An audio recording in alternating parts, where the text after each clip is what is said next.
Welcome to the South Haven City Council regular meeting of Monday, May 20th, 2024.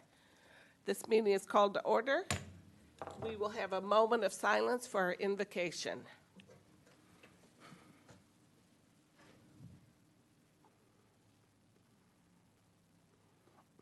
Please stand for the Pledge of Allegiance. I pledge allegiance to the flag of the United States of America and to the republic for which it stands, one nation, under God, indivisible, with liberty and justice for all. Megan, could we have a roll call, please? Jeff Arnold. Here. Mary Hosley. Here. Wendy Onuki. Here. Joe Reeser. Here. George Sleeper. Here. Letitia Wilkins. Here. Annie Brown. Here. Is there a motion to approve the agenda? I make a motion to approve the agenda. Second? I would move to amend the agenda with regard to agenda item 1011 for the nominations, and I would move to strike Ryan Servatius and insert in the same location Mike Campbell. I'll second it. Can we wait till we get here and then we can discuss others? It's been moved and seconded, so. Right. Any discussion?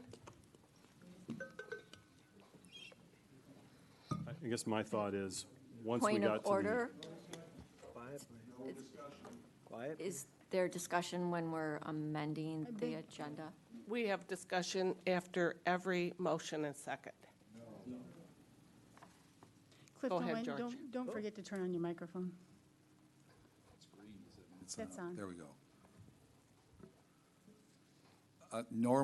It's traditional that you can allow discussion after everyone. If for some reason it's not allowed under Robert's Rules of Order, you can waive that by motion also. So we can't have discussion now, You can. or we can? I believe you can. Okay. George, excuse us. Go ahead. I guess the reason why I initially approved the agenda is I thought once we got to the agenda item 10, we could then discuss how we want to go approve the different nominees for the different boards and commissions. I didn't see that as needing a change to the agenda to do that. And there are others. You're singling out one, but the other people are worthy of discussion too. Unfortunately, the agenda listed the people and the boards, and with there being no indication in the agenda, it was not clear how this would be handled, and so I made the motion from the start because it's a listed agenda item. Oh, if you're ever confused about how things are going to be handled, just feel free to call me the week before. Oh, nope, I'm not confused. I just wanted to make sure that it occurred. Yep, we will have time to discuss this. Okay, We still have to vote on the yep, motion.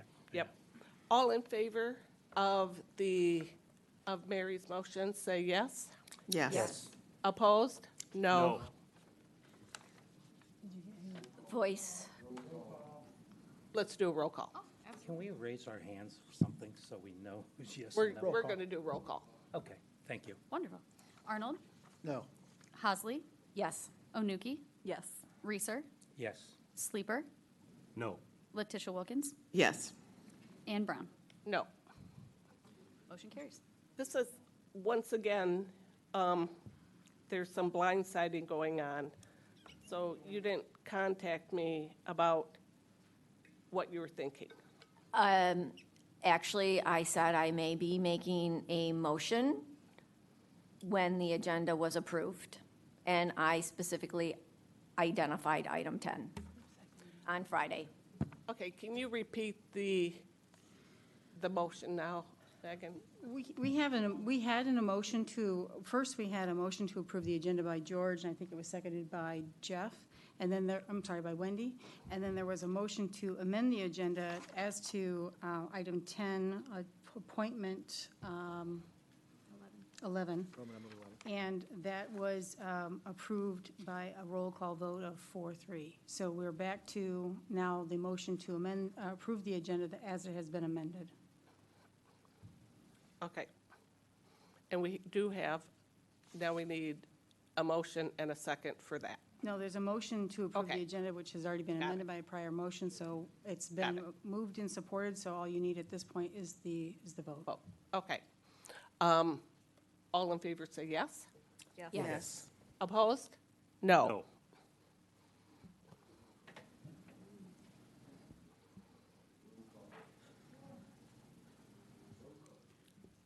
Okay, so that motion about Ryan Servetus was what? The motion was to, my understanding was to strike Brian Servetus' name for item 11 to the Planning Commission for a 3-year term. And the motion, or the agenda now reads, for an item new business, item 10, section I, to read Mike Campbell to the Planning Commission for a 3-year term. And that passed. And that passed. Okay. And the result was?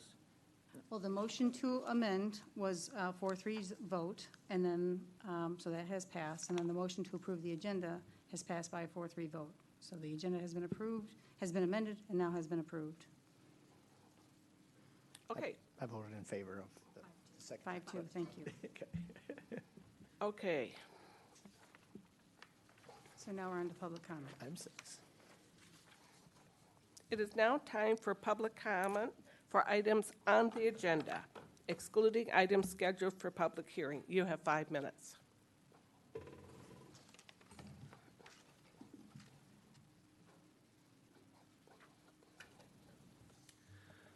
Hi, Council.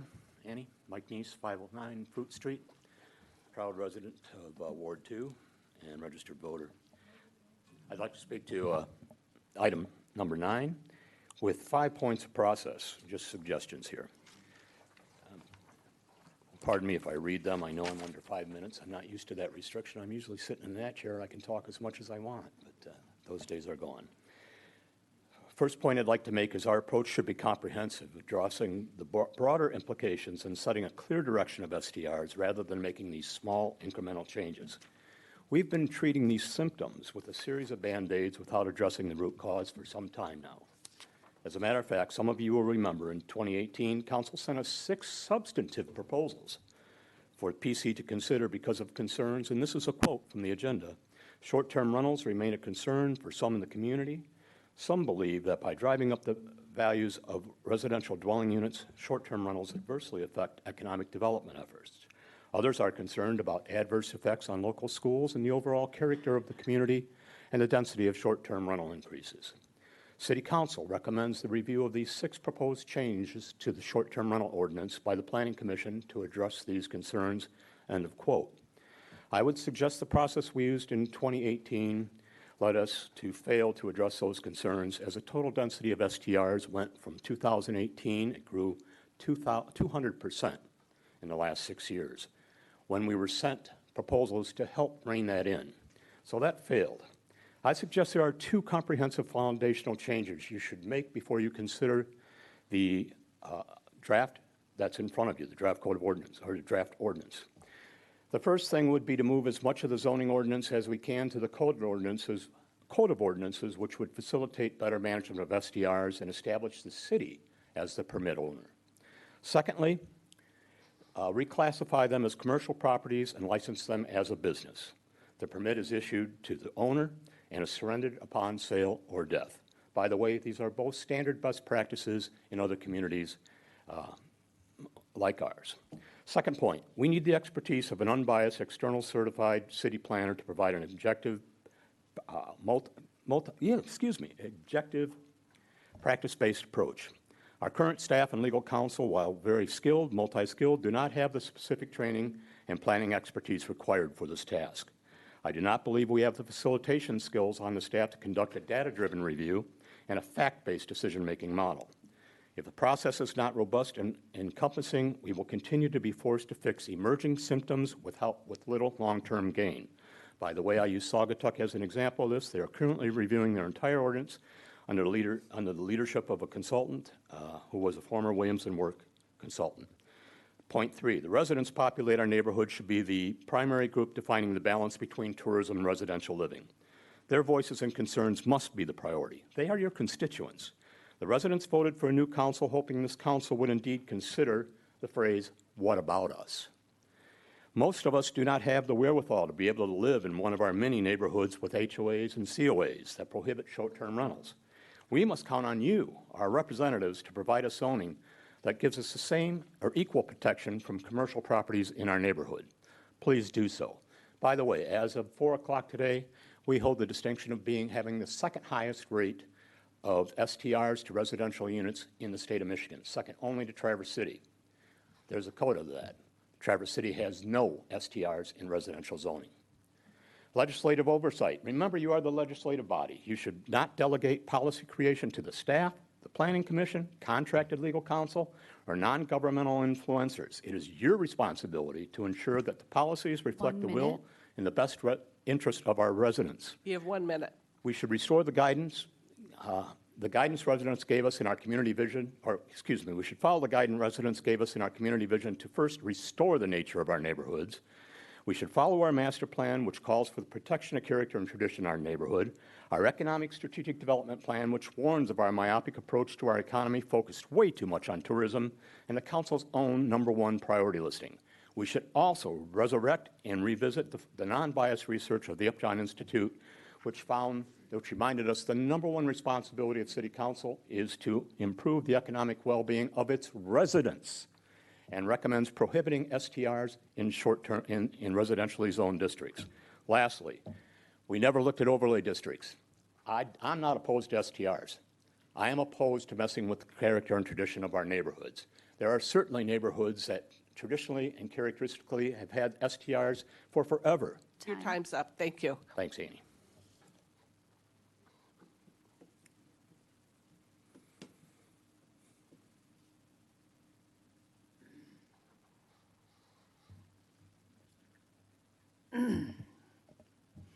Lane Herbert, 404 North Shore Drive.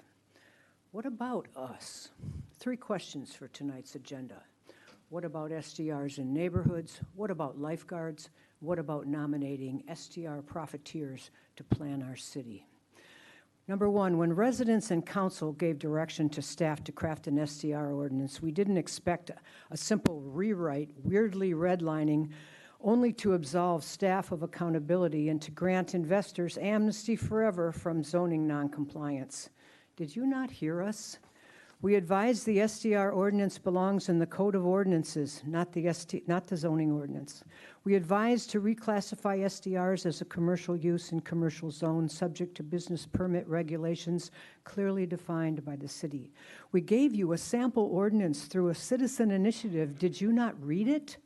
We never intended this grandfathered amnesty of all the policy and procedure malfeasance of the last 8 years of faulty registration issue and blind eye to enforcement. We never intended forever absolution for existing STRs and zoning noncompliance for over-occupancy, insufficient on-site parking, registered ADUs on the site, etc. So, riddle me this. I live in my house for 30 years and must be zoning compliant, but the 30 STRs within 300 feet of my door can do business and now be grandfathered from zoning compliance. That's nuts. After a satisfactory inspection, this new ordinance says, well, fooled us with that in 2018, but this is 24 and we won't be fooled again. City doesn't do satisfactory inspections, and the city won't start now. As for land use, the annual allocation process set out in 2018 was never properly followed. Never. BSTRs since 2019 were never meant to have land use, are improperly registered, and have no legal land use. Check how Attorney Curcio misled our ZBA in August of 23, and presto, now we have a new lawyer. These properties can do annual rentals for the families we need. Land use is defensible. We expect our city attorney to defend us, the residents, to defend the zoning ordinance, to defend our land use rights, not the malfeasance of staff for the last decade and investors who don't live here now sending their lawyers. This awful new ordinance was not created by our planning commission or residents. It gives residents nothing. It claims a cap, but it's not a cap at all. It's the same we had before, and exempt SDRs can continue to grow in condos and PUDs and personal SDRs, give me a break. A cap should mean no more rentals. It's no cap when rentals still increase in our neighborhoods. A rental is a rental. A business is a business. Strangers next door are strangers next door.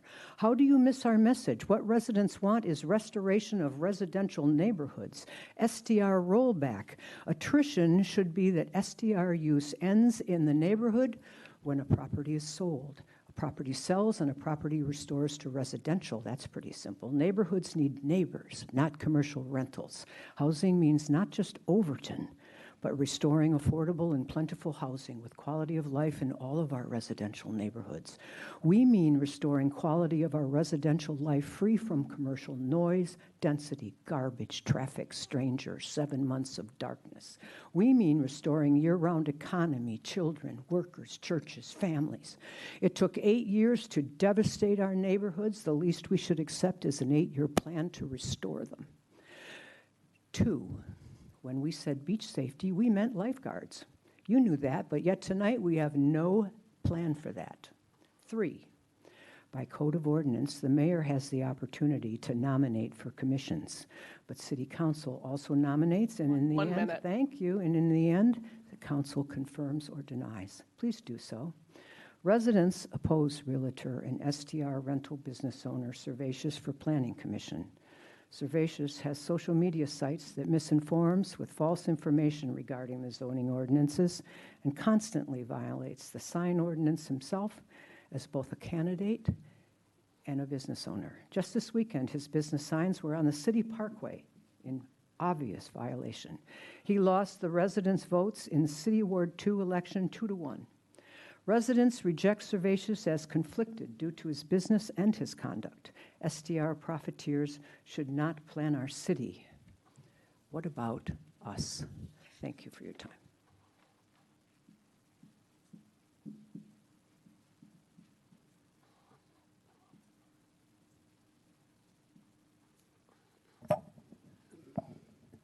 Hi, I'm Pat Gaston, 97 Superior. I spoke about this before once, but I'm going to reiterate it again. Since we have all of these boards and commission appointments tonight, I would just like to reiterate my thoughts. Term limits. Term limits are a good thing. They're a good business thing. They're a good government thing. Don't we all wish that our senators and representatives had term limits? But anyway, we had them at one time, but at that time, we had trouble getting people to go on boards and commissions. We don't have that problem anymore.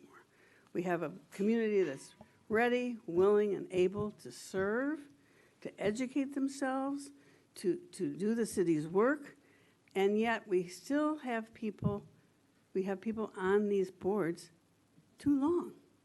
So we can't make them go off, but voluntarily, I suggest that people that are on boards, more than their term limits should be 2, that they step down, step aside, let new people, new thoughts come in front of all these commissions and bring new life to these things, not just the same old, same old, same old. I just think, again, adopt term limits on a personal basis. I don't know if it's ego that people just stay on these commissions forever, that they just think they're the best person for the job. But honestly, I really, again, I can't, we'd had a vote that got rid of term limits, so I can't have a vote to bring them back. I'm just saying, please, people, voluntarily step aside and let new people take over. And thank you for your service. I stepped aside.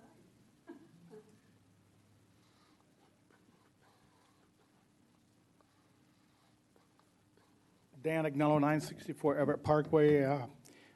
hope you guys had a chance to read my email from today. I apologize it was late, but I worked on our Steelheaders fishing tournament all weekend. I had to be an observer on the professional boats. It was a tough job, but somebody's got to do it. I'm going to talk about STRs, my favorite subject. The STR draft ordinance revision has a long, long, long way to go. I'll repeat what Elaine had said. It took 8 years for the city to devastate our residential neighborhoods. We'll accept nothing other than an 8-year plan to restore them. There are two fundamental changes, like Mike indicated, the council should make before they adopt the draft amendment.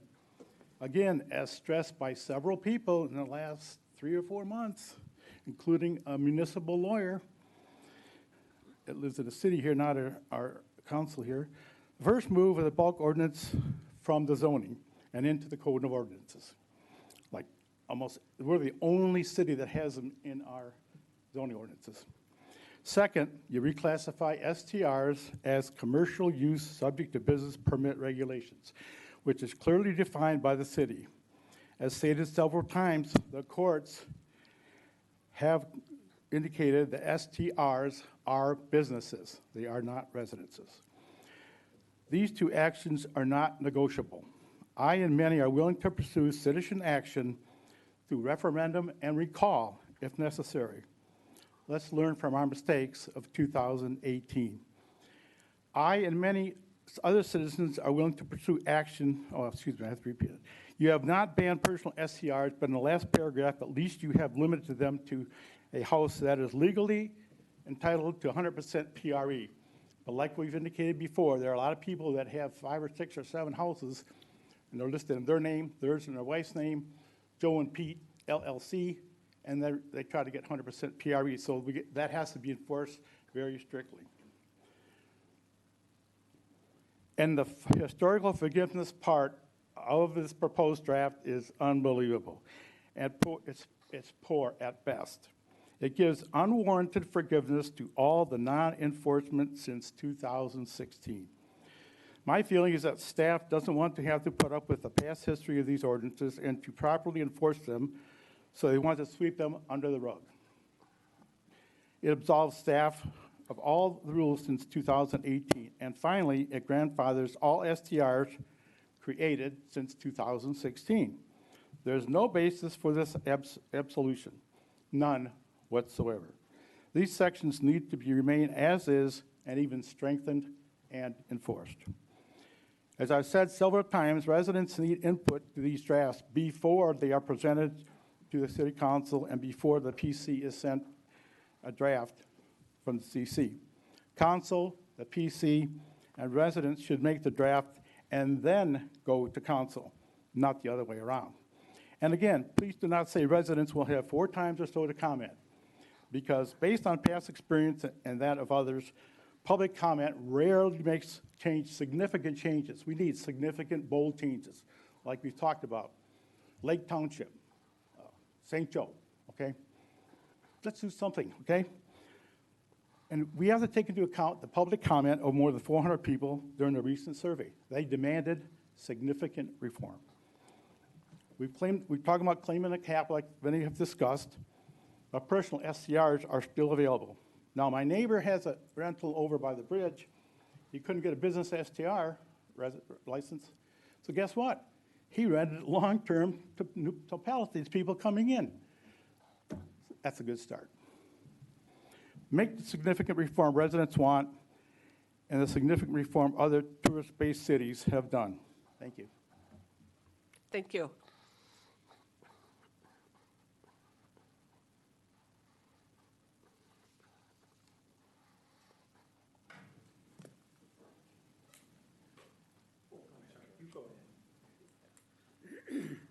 David Veenstra, 1220 Monroe Boulevard. I really like Ryan Servatius, and I say that I genuinely do. I've had many great interactions with him over the years. I think he has the best interest of the city in mind. However, I don't think that anyone with a vested personal interest in short-term rentals or even in real estate or any active real estate agents should serve on the planning committee or even on the city council.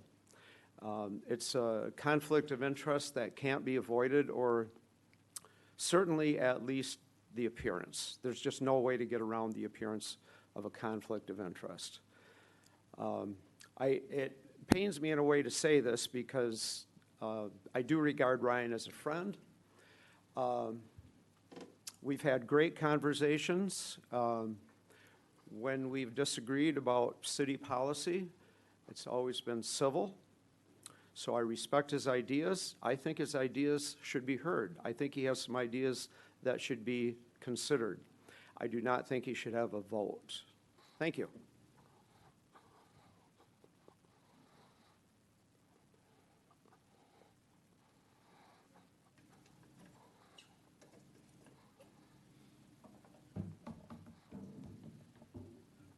Good evening. I'm George Ebright, and I live at 214 Superior, and I apologize for arriving late for the meeting. I come again concerned about many of the issues that other people have mentioned. The lack of affordable housing and the non-development so far of the Overton area. I think that I was encouraged by the February meeting that we had at South Haven High School concerning Overton. And it looked to me like the city council was going to take action for that concern. But nothing's happened.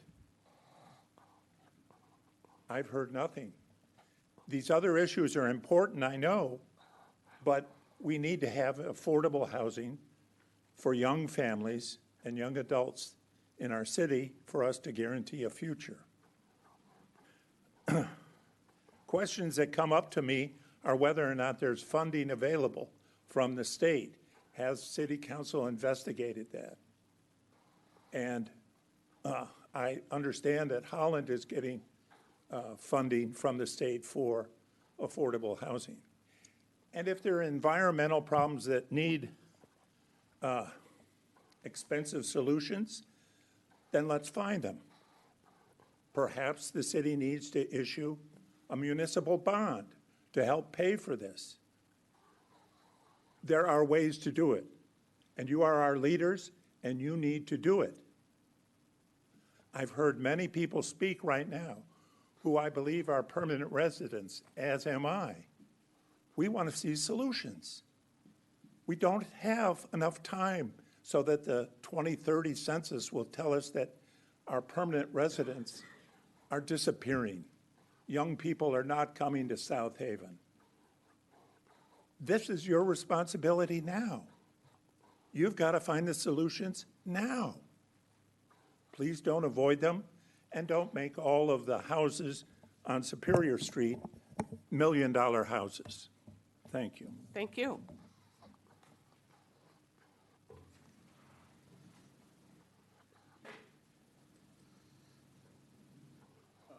Aaron Cobb, 914 Center Street. I had said I wasn't going to address this council anymore, but after listening about affordable housing and SDR, I had to do it one more time. I hear them talking about business, SDR. I am a business. Part of my business, I tried to turn to SDR. I can't get a business permit. I looked on the, looked up the how many people own SDR. I think only between 29 and 35 South Haven residents own SDR. I've been here all the years. I remember when the South Side, people talking about the South Side SDR, when the South Side was red line, I was there when the South Side was red line. The bank wouldn't let you have no money. Now, I can get a little money to fix my place up, and I can't even get a business SDR. I mean, you know, and I am a commercial property. And on the affordable houses, in 1995, 94, 95, that's when, in the 80s, early 90s, that's when the factory started closing. That's when people started leaving. Have you been to Holland, see all them buildings going up from factories and things? You could talk about building affordable housing. if you were a developer, would you come and develop houses in this town when the highest paying job, I guess, is Walmart or Meijer? When you bring the factories back, bring the jobs back, developers will follow. And I guarantee you that. Because on rental property, you can look it up.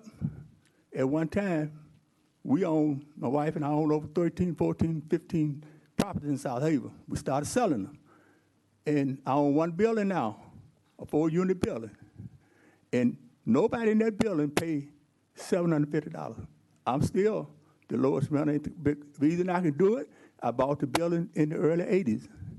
And now you cannot build a house and talking about renting to people with income from Walmart. I'm not trying to put nobody down that work at Walmart, but unless the city gonna help with their building or subsidize something, it could be hard for developers to come in and talk about building affordable housing. Because you can talk affordable housing. If you've never been in the rental business, you never been in the, you done built your own house, yes, that's fine. But you have never been built houses for rental property and stuff like that. It costs a lot now. And I'm all for affordable housing.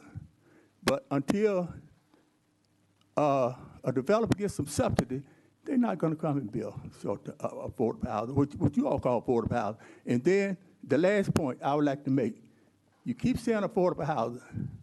I would like to see some numbers.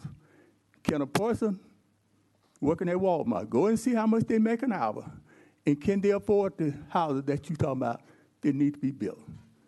It needs to be more clarity because people ask me what they mean by short-term, affordable housing. If I work at Walmart, the house they talking about put up, can I afford it? Can I afford to pay? Is the rent going to be $900 a month or the payment going to be $1,000 a month? Can I afford it? So it's a lot of chatter going on about affordable housing, but you're not making it clear enough. You might be making it clear to people who are highly educated, but you're not making it clear enough to the people that are not highly educated. You just a lot of chatter about affordable stuff. And that's all I have to say. Thank you.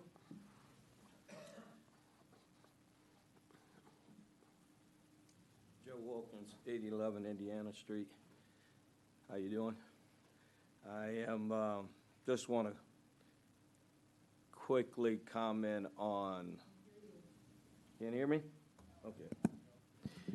Listen, I'm not going to get into the numbers. I've been sitting here for the last 5, 6, 7 years listening to the same spiel. Mike gave you good data, good information. Elaine came up and gave you good information. I just want to piggyback on what Mike said about STRs, that I don't think I would have ever been in opposition against it if we would have came out with some model of overlay somewhere and not in residential areas, just swallowing up our community. And it really saddens me. And someone said at the senior complex that all you do is get up and complain. That's not true. I have always tried to be a part of the resolution. With the DEA, I was a part of that. I've made several trips on my own to Kalamazoo, to St. Joe, so that is not accurate. But what saddens me is that we hear all the time about those who want these permits, business permits. They love this city, and yet nobody's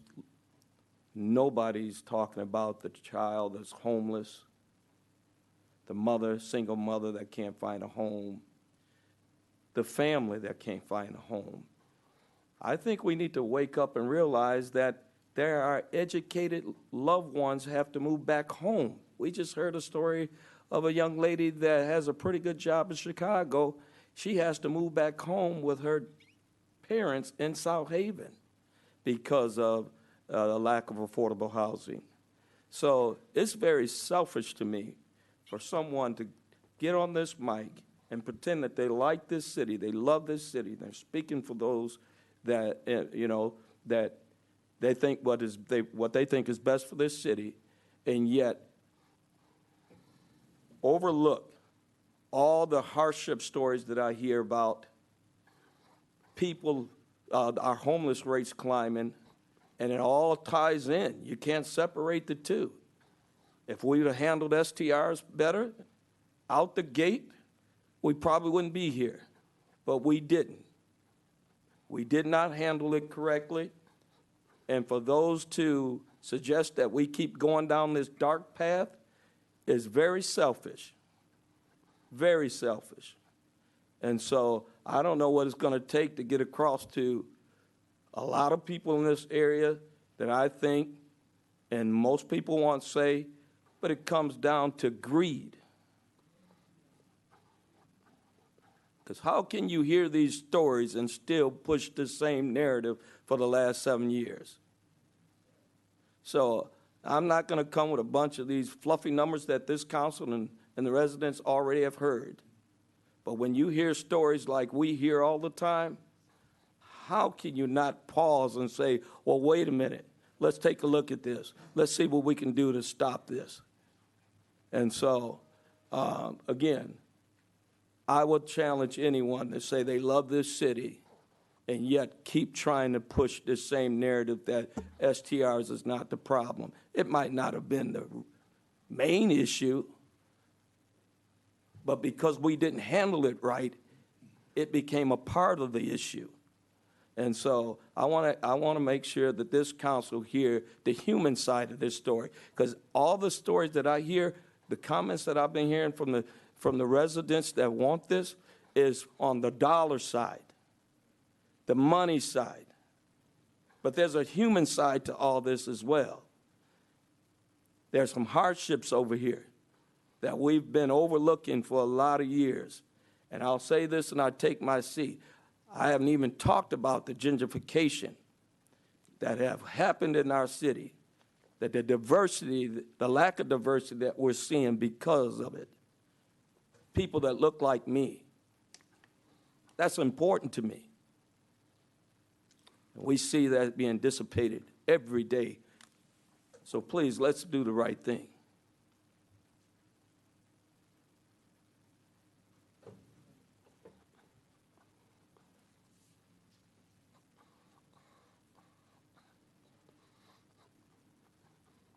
Clark Gruber, 305 Erie Street.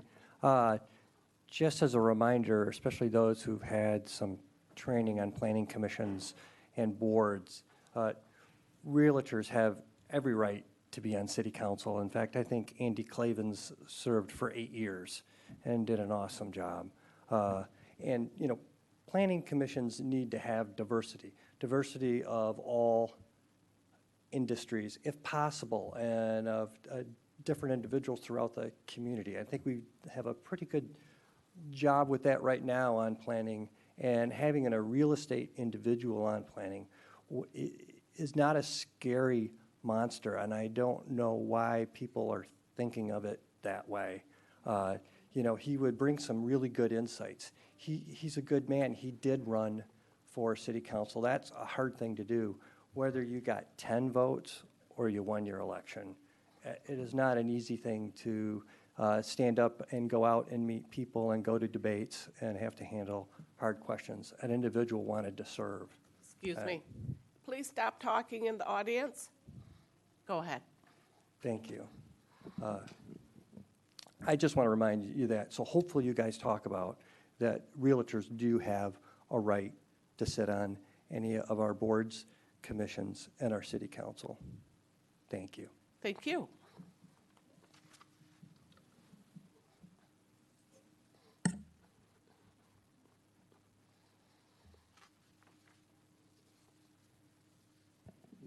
Hello, Lisa Croupiers, 561 Indiana.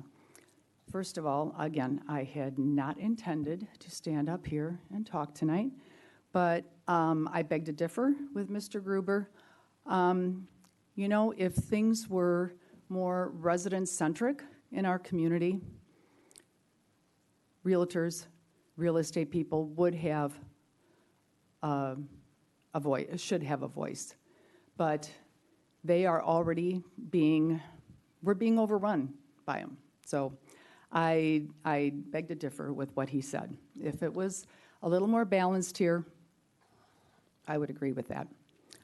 I don't know also if you got to see my email today. It was sent after Dan Agnello's.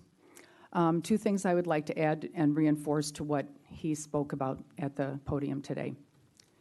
The first one, how is it that after all this time, the new STR ordinance was crafted by the city manager and a city attorney? Literally, what a joke. There has been so much resident input, and as Dan said, this is just another tactic of overriding what the residents don't want. The second thing, for STRs across the board, enforcement, which has always been a big issue. The only thing that the police can enforce with STRs is a noise violation, and I can't remember what the other thing, parking. It's the only thing the police can enforce. Too many people, not being, rented, the personal STRs being rented more than they are supposed to be, cannot be reinforced by, we don't have any enforcement, let's just put it that. Our small little short-term rental department cannot handle that. For STRs across the board, enforcement would be so much easier if enforcement was simply done instead of working towards compliance, as has been expressed by several city staff. Again, another joke on all of South Haven. Property owners of rentals surely know they can fully take advantage because South Haven is so lackadaisical, and staff's jobs are so much harder because of this flaky approach to enforcement. If enforcement was done, things would be better. Things would be better. The last thing I want to say is I know who Ryan Servatius is. I do not know him. I have not had a conversation with him. Interestingly enough, he is, all the list of applicants for the boards and commissions, there are very few of those individuals here tonight. I know that Mike Campbell is out of town, and that's why he's not here. And I do endorse him being the person being appointed to Planning Commission rather than Ryan. But what I will say is that it speaks much better when you're wanting to be on these boards and commissions if you are involved and seen by the community at these meetings. This is where it happens. The city council is the governing body for our city. And I need, when I look at this thing, the lists of applicants, and I don't see any of them here tonight. Very few of them. I shouldn't say that. I should say very few of them are here. But I think there should be a certain level of involvement before people are considered for these boards and commissions, which are very important to our community. Thank you.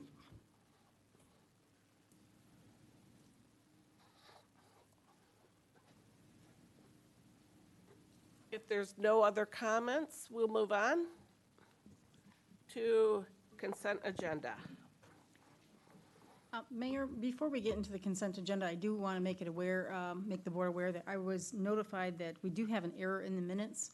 It's under section 11, and it says voted yes, all, motion carried, and then it went through on a roll call. So that would be under item 11, and I believe it's on page 6 of the packet. So we would ask the council to strike those minutes so we can amend those to be more correct. Okay, we're striking what? It should be under item 11, and the text is voted yes, all, motion carried. That's incorrect, and I appreciate that was brought to our attention. Okay. Okay, is there a motion to approve the consent agenda A through G? I make a motion to approve consent agenda items A through G. Is there a second? Second. Could we have a roll call, please? Just a clarification, do we need to amend to incorporate the change that you suggested for that to occur. Wouldn't be a bad idea to put the, to note the changes in the minutes. And you had said that was page 6? It's page 6 of the packet. It's under item 11 regarding the I see. recreation millage. Yes. I would, so the next page has the people voted, so the all motion carried needs to go Right. below. That entire line that says voted yes, That needs to be stricken. that's correct. I would move, thank you. I would move to amend the consent agenda that occurs on page 6 of 253, specifically with regard to the minutes of May 6, 2024 of City Council, such that agenda item 11 is amended to strike voted yes, all motion carried above a roll call vote was taken. Is there a second? Second. All in favor of that change, say yes. Yes. Yes. Opposed? Okay, and for the consent agenda, including that change, we need a roll call, please. Of course. Hasley, Yes. Onuki, Yes. Reeser, Yes. Sleeper, Yes. Wilkins, Yes. Arnold, Yes. and Brown. Yes. Moving on to old business.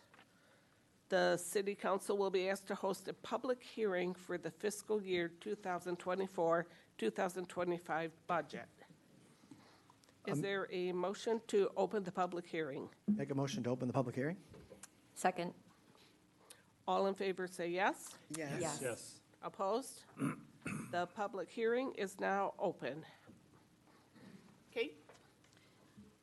Yes, yes, Mayor. We did have a number of budget meetings, and we are at that portion of the process for having the public hearing on the municipal budget. We've gone through workshops on the CIP, budget workshops 1 and 2, as well as priority setting, and looking at what the council's desires are, as well as what are the needs going forward. So we have presented a municipal budget, and those items are linked in the staff report. So looking to see if there's any public comment on this budget as it's required by our charter and by law. Okay. We're now accepting public comment for this public hearing. These are comments that have to do with the budget. So if you have any comments, feel free to come forward, and we'll give you 5 minutes. I see no public comments. Is there a motion to close the public hearing? I make a motion to close the public hearing? Second. All in favor say yes. Yes. Opposed? The city council will be asked to review the proposed language amending sections of the zoning ordinance regarding short-term rentals and consider next steps. Kate? Thank you, Mayor. As we have in our packet, we have proposed language for a zoning ordinance.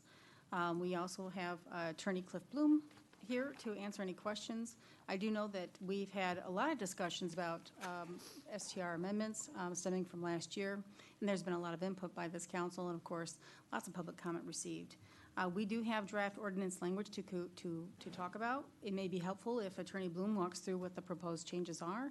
And then if you'd like, we could maybe, I don't know how Cliff would like to do it, if he wants to wait till the end or just have people jump in. Cliff, it's your Good evening, council persons, honorable mayor. I'm Cliff Bloom from the city attorney's office, and I don't have to tell you this is not only a contentious issue in this city but throughout the state, and we represent about 70 municipalities that have gone from some that ban short-term rentals completely, some that allow them with very little regulation, and many in between. So what we were tasked with doing is working with city staff and, of course, the city council on coming up with some fairly substantial revisions to the STR regulations in the zoning ordinance. I think as you all know and most of the audience knows, you've really got 2 sets of regulations, the ones in the zoning ordinance, and then I'll call it the regulatory ordinance or the licensing ordinance. Upon our recommendation, we felt that, at least initially, the most important matter of triage, if you would be amending the STR regulations in the zoning ordinance. I think probably one of the more contentious parts of that were the additional STR licenses that would be allowed for the business units. And one of the components of this proposed amendment, excuse me, would be to essentially remove those extra lottery-driven ones for a cap. Once the zoning regulations are done and enacted in whatever form, then we recommend that you turn your sights to the regulatory ordinance. One of the issues that's come up both with the council, and there was some discussion earlier by some of the folks in the audience, is what's really the difference between the ordinance and the licensing. So the zoning ordinance tends to regulate land uses, where the licensing regulations tend to regulate activities. There is some overlap. It's an important distinction, though, because if it's in the zoning ordinance and someone lawfully commences a use and is approved or gets a license or whatever, they're grandparented, what we call lawful nonconforming uses. And you really can't take that away from someone if they're in compliance with the ordinances. In the regulatory ordinance, the non-zoning, there is no grandparent clause. So theoretically, regulations there you could apply to existing uses, businesses, and residents, and so on. But the courts have still said you can't be unreasonable about it. So that's kind of the difference between the two. I know we've gone through multiple drafts of this ordinance amendment proposed. It's still at its relatively early stages. The thought was, rather than spinning the proverbial tires, to have the city council give some guidance to the planning commission. The planning commission will have to hold a public hearing. The planning commission is free to make whatever recommendations it deems appropriate. Then it will come back to the city council for final enactment. So whatever the council's pleasure is, if we want to go through it page by page or in some other fashion, I'd be glad to answer any questions.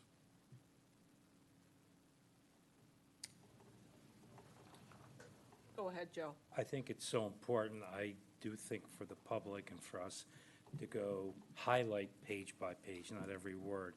But there's so much important information that affects the city. I think it's important the residents hear it. If we can agree to Go ahead. So you have in your packet the draft ordinance. You've really got two versions. You've got what we call clean version that shows the proposal as of the 14th of May. We've also got a red line version that can be a little confusing, but it shows you what's been changed from the existing ordinance provisions. So on page, I think what's page 52 of the agenda packet, the first part is definitions, and very little was changed in here. These are, for purposes of the ordinance, defining what constitutes a short-term rental activity or use, and then the various two general types of short-term rentals, the short-term rental business unit and the short-term personal rental personal units. So again, there are some minor tweaks just to make things clear in that, but really the meat of it is in the rest of the ordinance. At the bottom of that page are the substantive regulations, which for the audience is section 1743, and these are the short-term rental business units. We have somewhat of a preface at the beginning of it that talks about the short-term rental business units being the more intensive and commercial of the two, the other being the personal units. I know there's been discussion about adding some language in a preamble, making it crystal clear that short-term rentals in residential zoning districts are commercial uses that are allowed under certain circumstances. So that's some wording that'll likely be in the next draft. Please, Mr. Mayor, or Madam Mayor, feel free, any of you, to jump in at any point in time. Page 53, sub A is the original language from 2018, which is repeated. B is grandparenting. So there's been talk about enforcement and so on. So what we have to do is set a baseline figure of what's out there that is lawfully in existence. There is a number that we believe for the business rental units that's applicable, but we can't say an exact number because we're not entirely sure.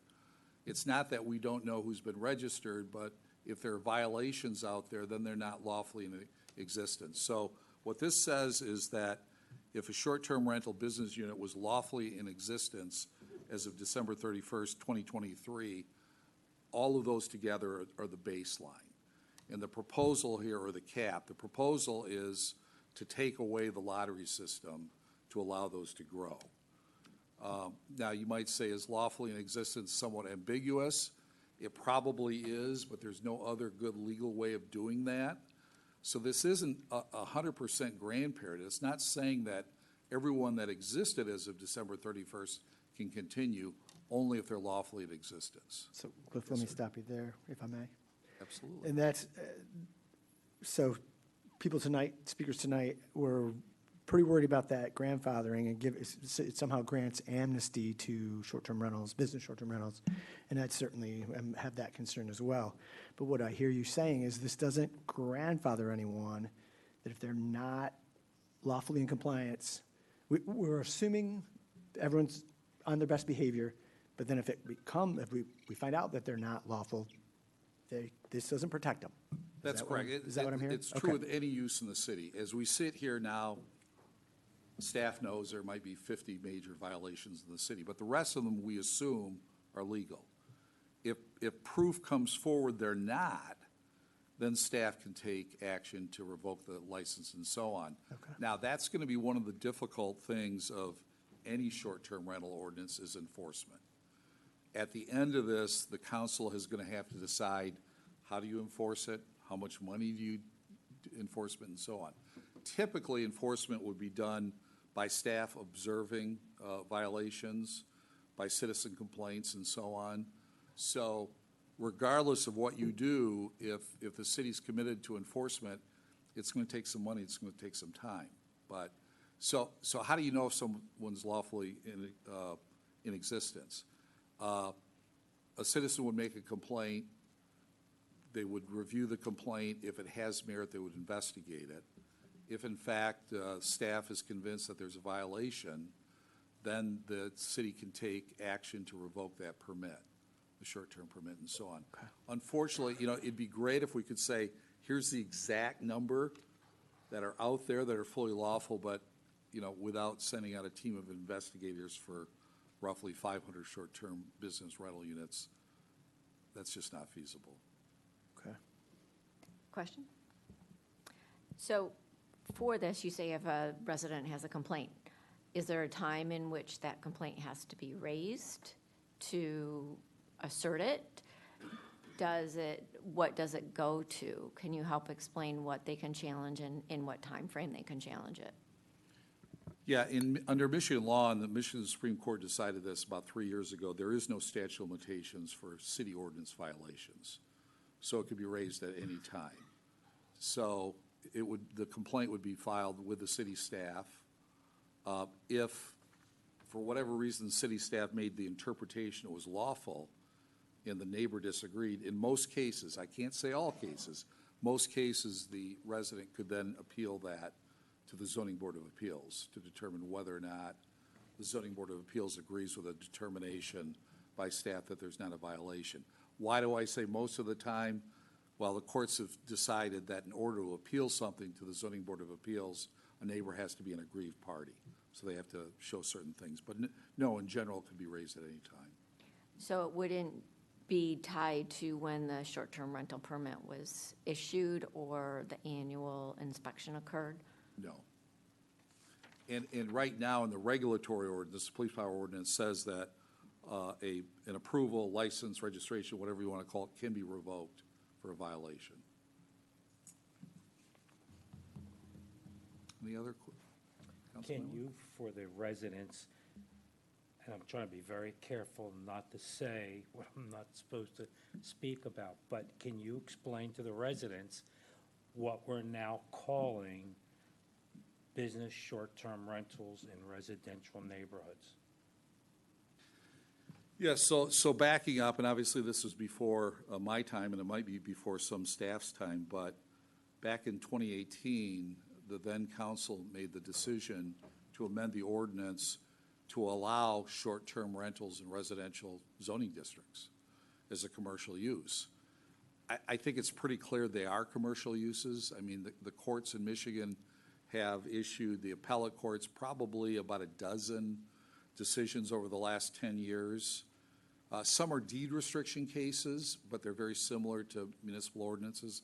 And probably in 80% of those, they've held they are commercial uses. Most communities do allow some commercial uses in residential zoning districts, home occupation uses, arts and crafts. I don't know whether your city does or not, sometimes bed and breakfast and so on. So back in 2018, the city made the determination that although short-term rentals are commercial use, they would be allowed within the residential zoning districts under certain circumstances.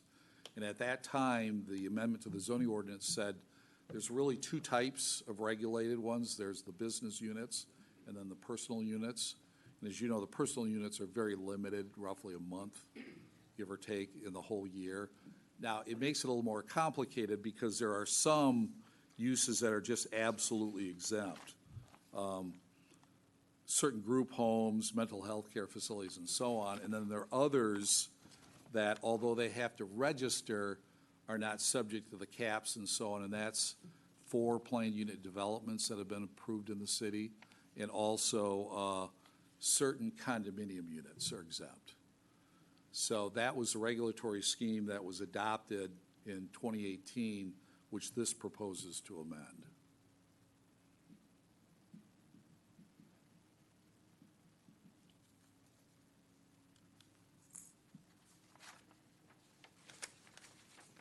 George. First of all, Cliff, thank you very much for all your work on this. I had a couple comments on one having to do with, I saw the annual report was removed, and I know the annual report primarily was for the reallocation or to determine the number of, or the cap or whatever. But I thought the annual report was valuable for other reasons. So I don't know, was there much discussion on the annual report and keeping at least part of that in the zoning ordinance? We haven't mentioned it because the annual report really was for purposes of the bonus and the lottery.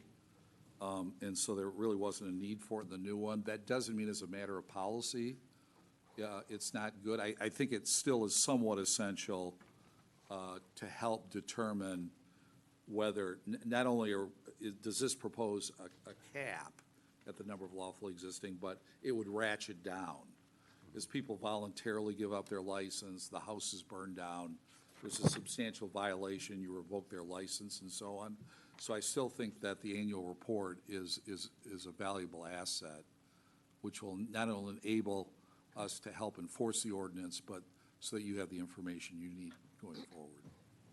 But it probably doesn't need to be in the ordinance. It can be a policy. Correct. Enact, okay.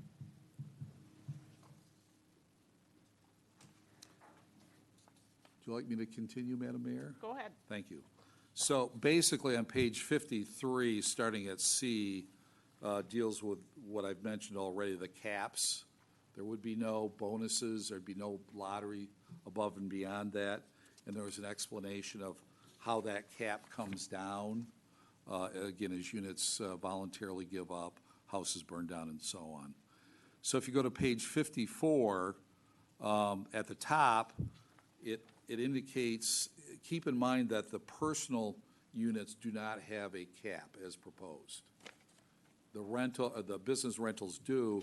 It says if you move from a business rental to a personal rental, you give up the business rental status. You can't get that back.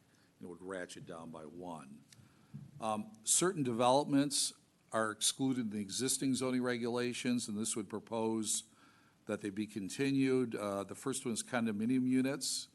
This would expand it a little bit more. Now it just says condominium units. So you could have a single condominium that's not attached to another condominium. It would qualify potentially as a business rental unit. This says it's got to be 2 or more condominiums attached. Also, this retains the existing one on the 4 planned unit developments, which are Sherman Hills, Maple Gate, Harbor Club, formerly known as Woodland Harbor, and Trailside, formerly known as Everett Park. And then the next subsection 3, again, talks about the ratcheting down. Number 4 is annual registration and registration fees. This proposal is to keep the 1-year registration. There's been some discussion possibly of changing that to 2 years because 1 year goes by so fast and it does take a lot of administrative time, potentially taking away from time that they could enforce the ordinance, but that's obviously a policy decision for this body to make. Page 55 at the top, it makes it clear that if a dispute arises regarding the allowed number of business rental units, including whether or not a business unit is in violation, lawfully in existence, the zoning administrator would make the initial decision, and either the property owner or an aggrieved neighbor can appeal that to the Zoning Board of Appeals. That's actually true for the whole zoning ordinance, but this was an important enough issue that we thought it would be wise to call it out. D talks about the caps. The caps apply only to the business rentals and not to the short-term rentals. And that's pretty much the meat of the business rental units. So again, I'm being careful what Go I ahead. can and Yep. cannot say. So for the public, can you recap where we stand with the wait list of business short-term, business non-exempt short-term rental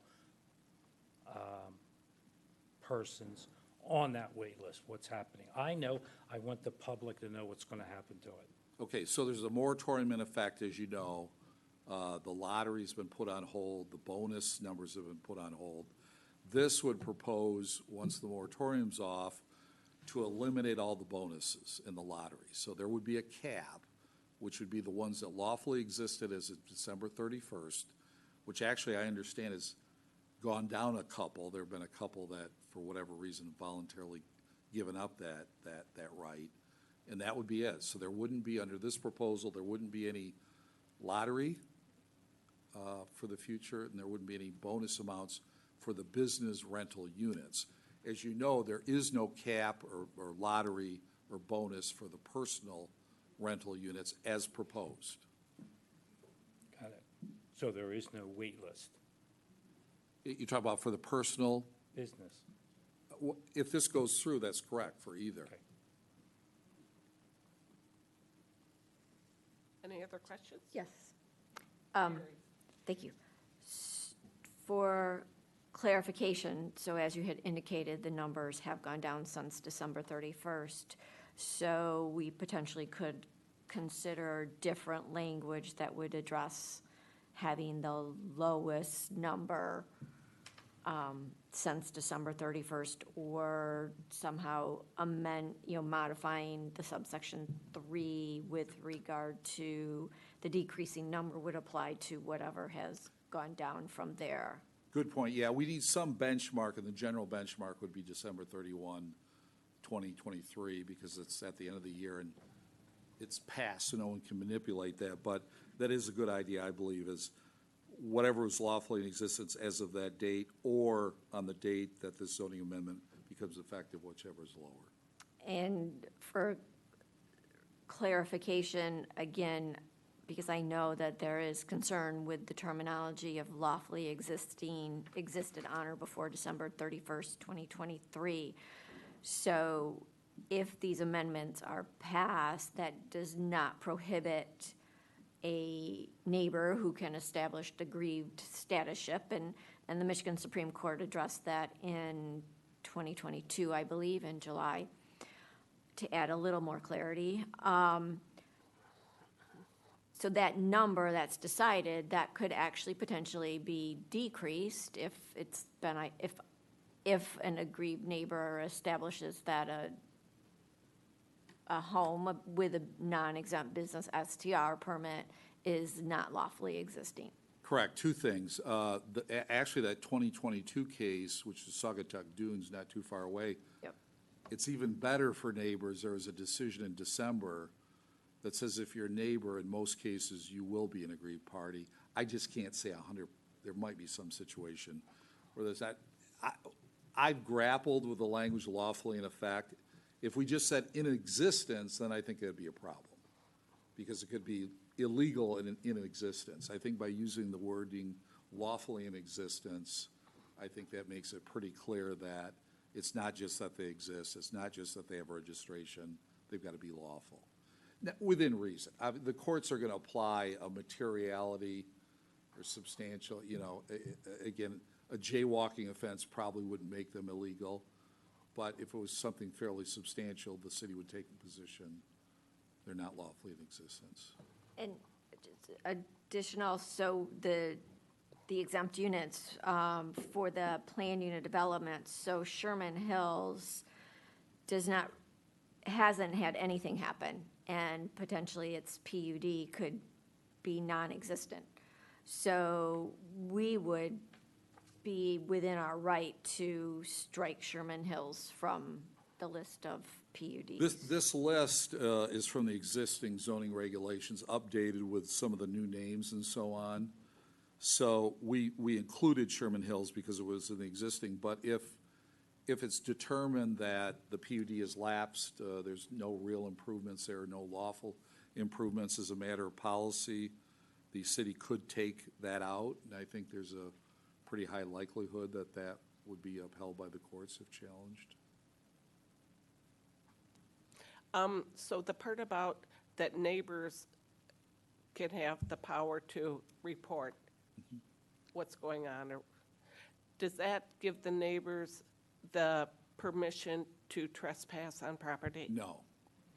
And in fact, our own inspectors, enforcement officers can't trespass without permission. A neighbor or a staff member who's enforcing from the public road can observe things that are admissible if they've got the permission of the property owner.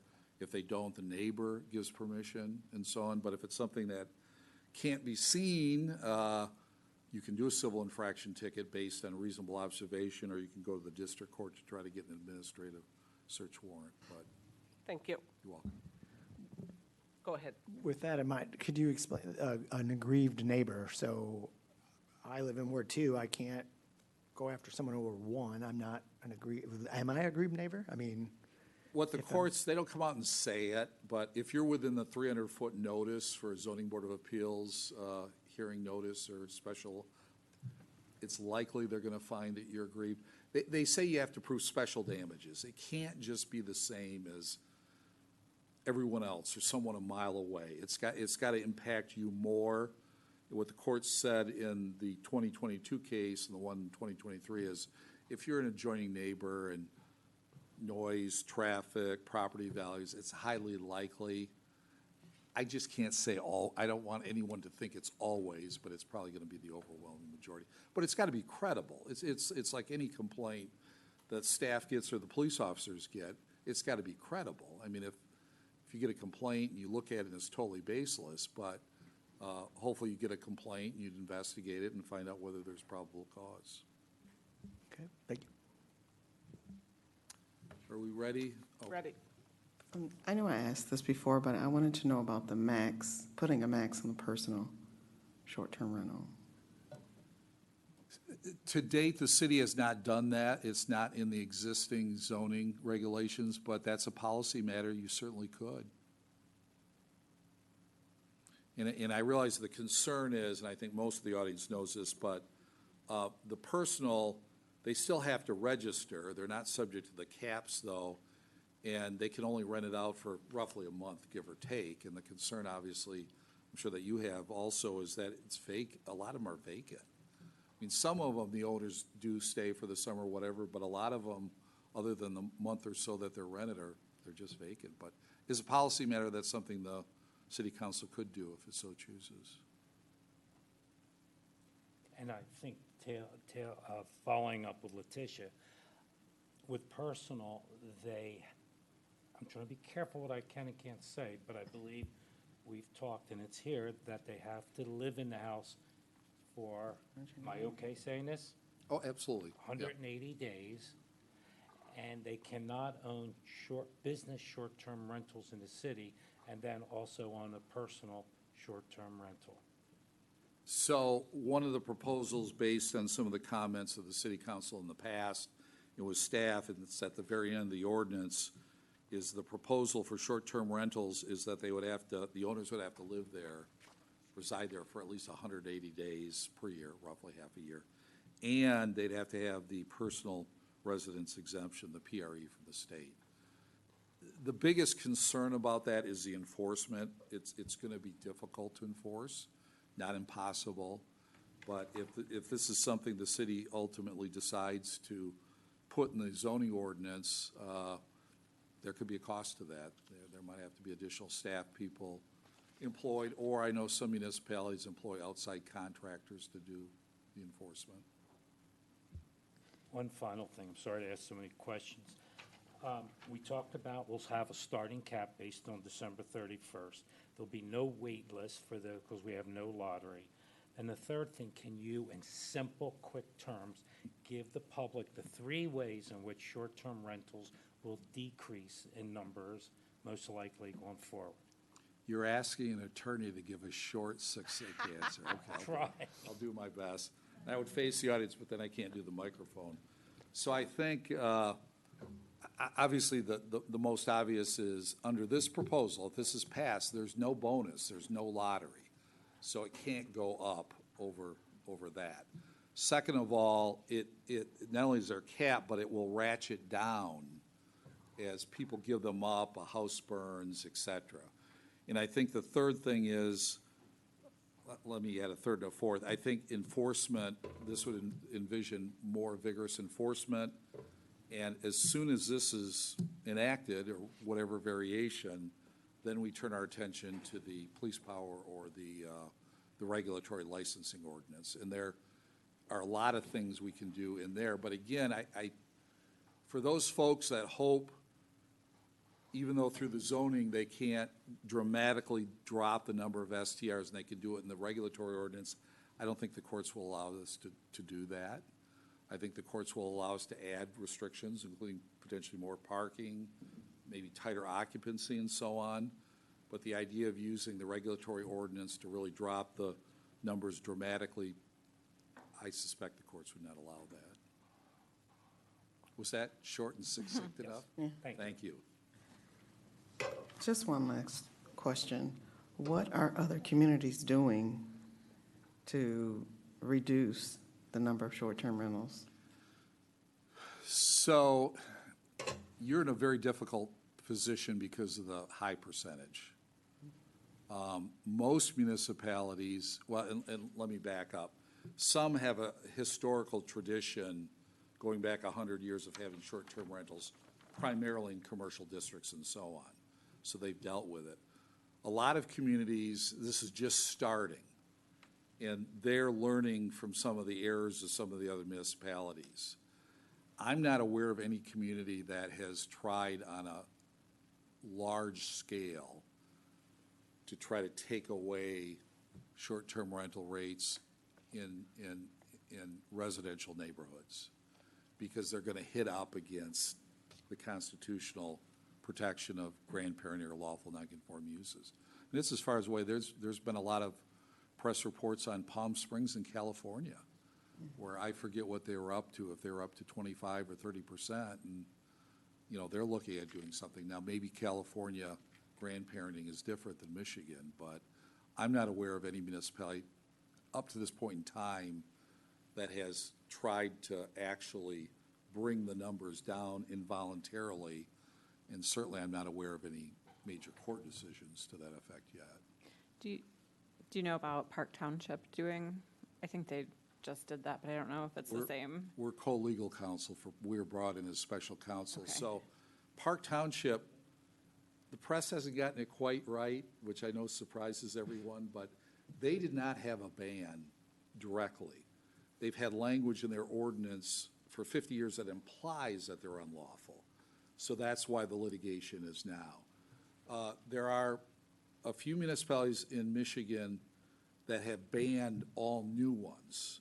And I suspect you're going to see some litigation coming up. I'm not aware, now that doesn't mean there's not some local court that hasn't gotten up to the Court of Appeals, the Supreme Court, that has tried to not only cap them, but to actually take away the rights from short-term rental owners that are lawful. Any other questions before we go back to Mary? Go ahead. Okay. I was just wondering if you could explain to us, I know a lot of residents have asked if we can move chunks of this from the ordinance, the code of ordinance to the regulatory. Did I say that wrong? Zoning. From zoning, sorry, to the regulatory ordinance. Can you just explain what is possible and what's not possible Yeah, I doing think it's that? less likely we'll move it as opposed to beefing up the licensing or regulatory. One of them that we probably will recommend that you move once it's in effect, because the zoning's the most important to get in effect relatively quickly, is the occupancy. But obviously, there are issues with parking. I mean, a lot of them don't have enough on-site parking. That would probably be in the regulatory section. And there are other things we could do through the regulatory ordinance. So there probably wouldn't be a whole lot of items from the zoning we'd recommend moving, apart from a few, but that doesn't preclude us from beefing up the regulatory, the licensing ordinance. And then if we did that, like if we tightened up the occupancy or increased the minimum number of nights for a stay in the regulatory, does that supersede what's in the zoning if it's already in there? Good question. So you would look at the zoning and the regulatory, and if the same thing were being regulated, whatever's tougher would govern, unless the zoning is tougher and it's a grandparent issue. Okay. Thank you. You're welcome. Clarification for destruction. So you had said if it's destroyed, but I just realized this in another area, it says, so in C1B, it says destruction of the dwelling unit. In 3, it says the dwelling unit is destroyed due to the fault of the owner. I took that as meaning they tore it down to rebuild. The second one, destruction, destroyed due to the fault of the owner. Destruction of the dwelling is irrelevant of why. So, like, there was a huge fire on North Shore Drive. Would that mean if they had a business short-term rental, they would lose that business short-term rental? So one of the other reasons why this is so difficult is there's other portions of the zoning ordinance that might come into effect.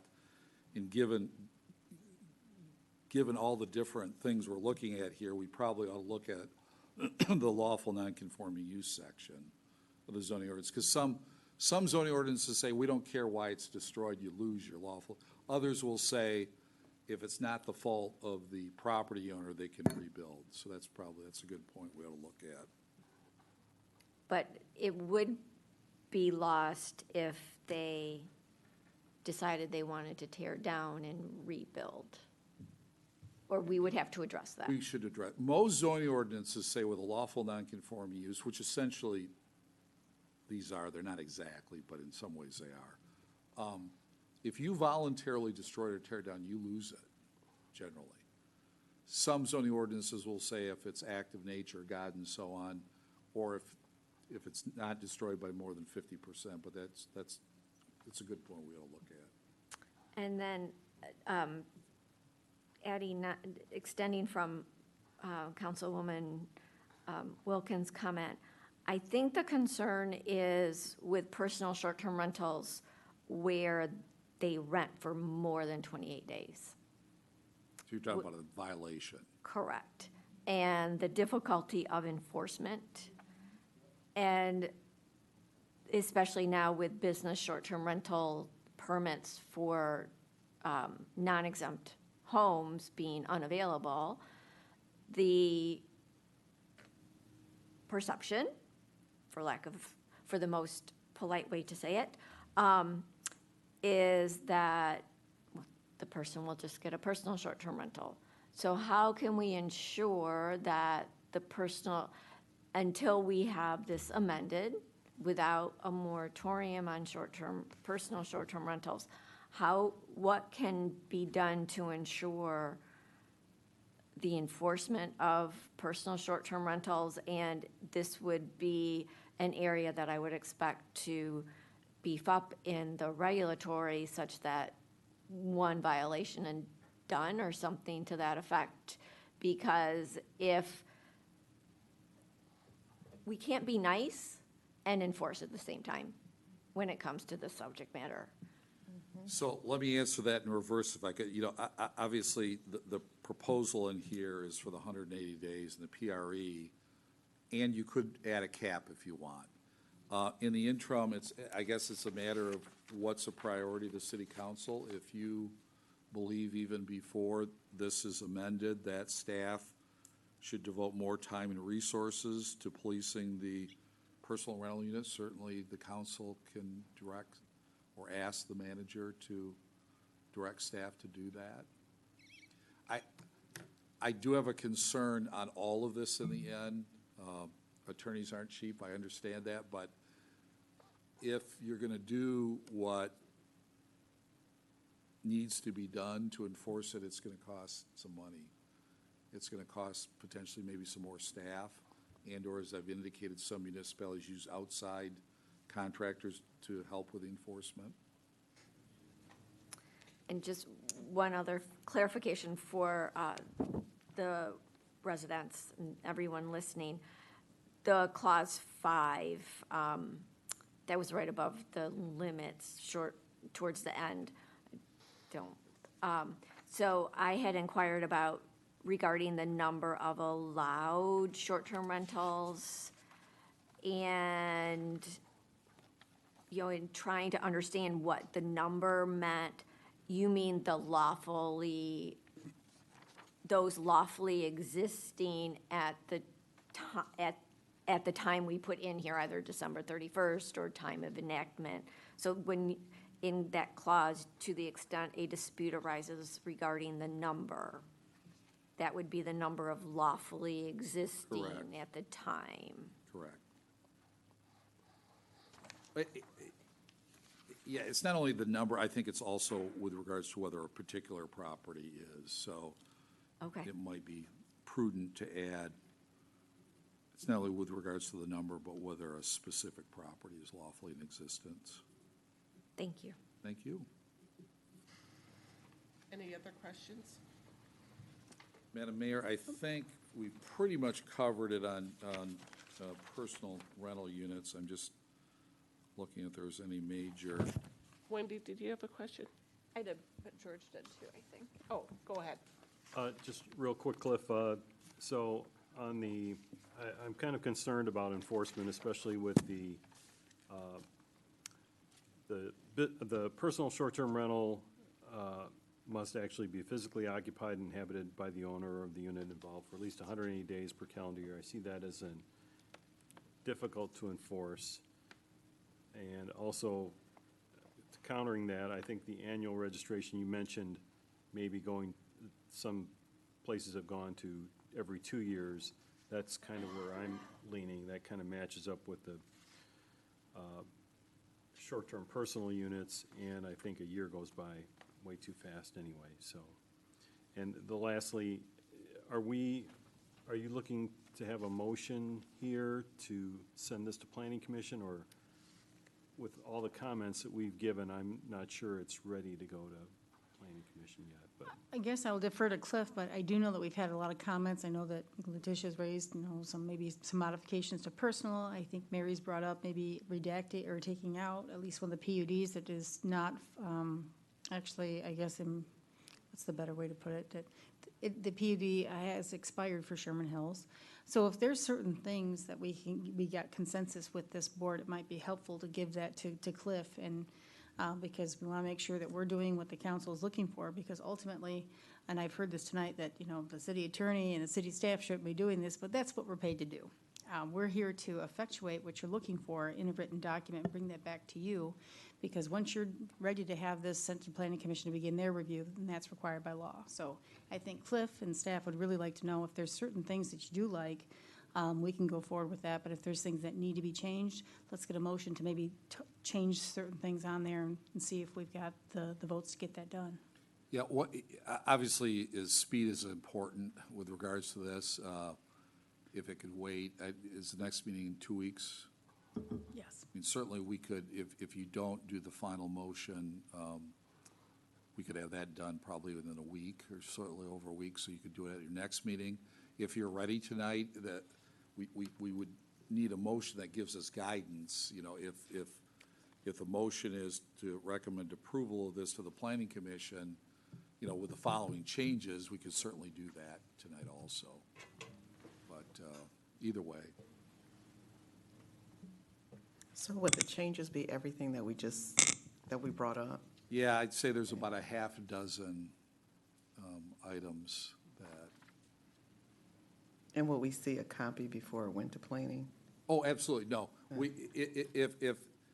If you can at least give us guidance tonight so we know what to change, you're not locked in, you could change your mind, then we would have a more crafted version that you could vote to recommend approval for in 2 weeks.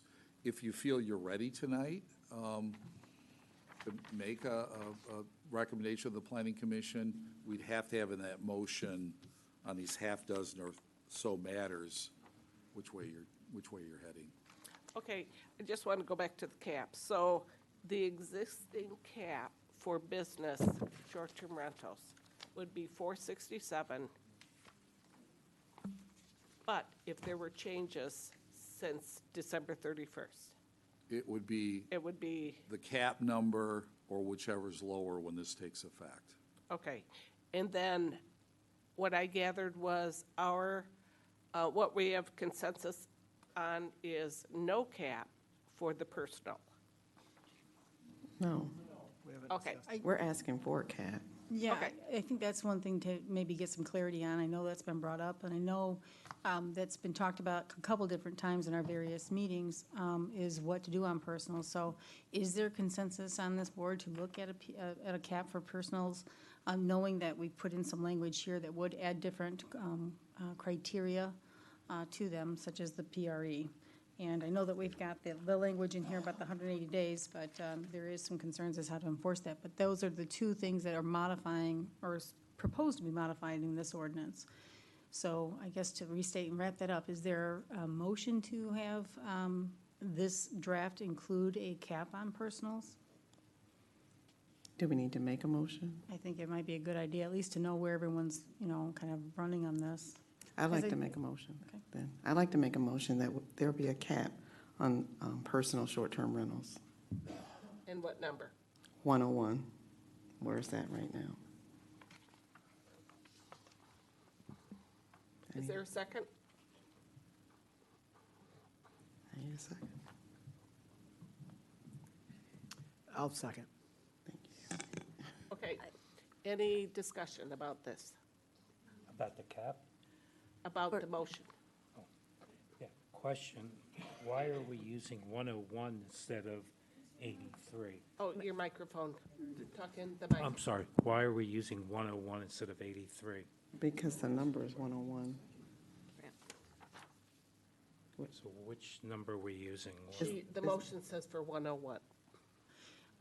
Well, I think that one thing we're challenged with at times is the PUD, which is in the PUD. So maybe we leave it a little open to determine it similar like we do with the business short-term rentals, but is there a general consensus for a cap to be investigated, language to be put in here for our next consideration?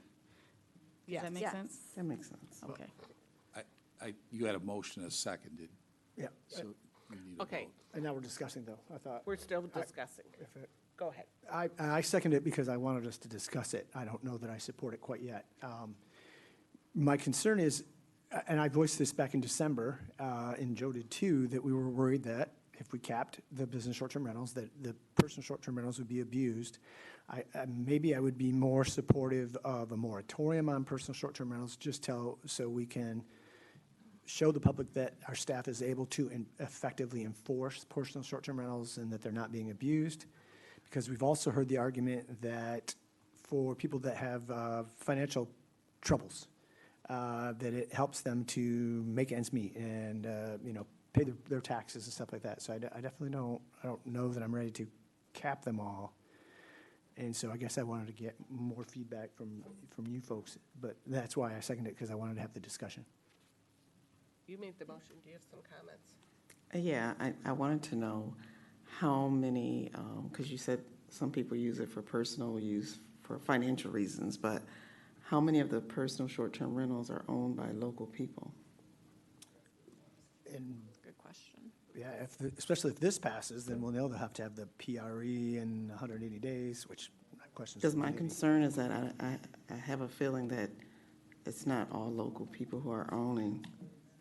Definitely, and that's, Joe and I made that same argument last December when we had this discussion, that we were worried it was going to be abused. And I still have that fear, but I also trust that the staff will get a hold of it and be able to enforce that. Mary? And Councilman Arnold, thank you for seconding. I was trying to figure out exactly what you were saying, and I apologize for not seconding it more quickly.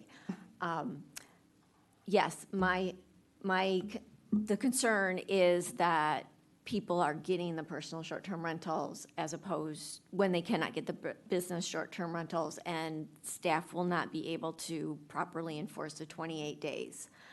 I also am aware of a few local families who do rely on the personal short-term rental for income to help pay taxes.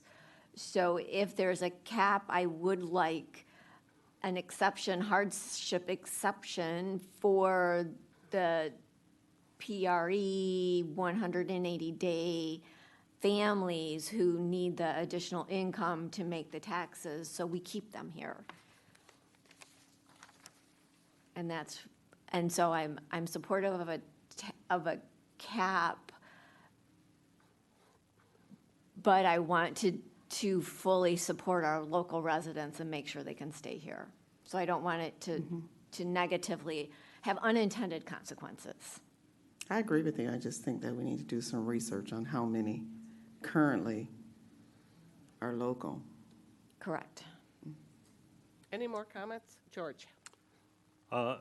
My personal opinion is that with the requirements that we added in this draft for the PRE and the fact that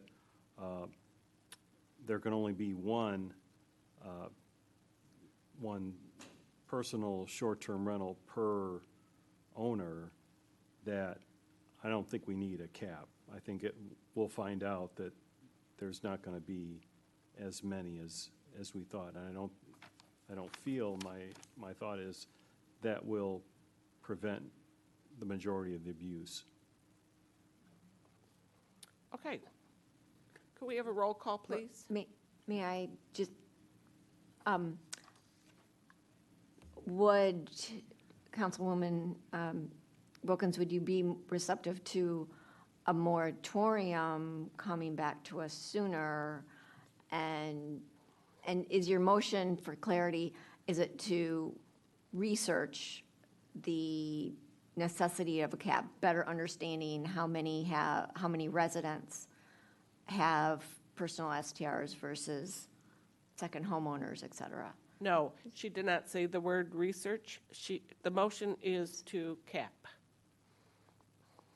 at 101.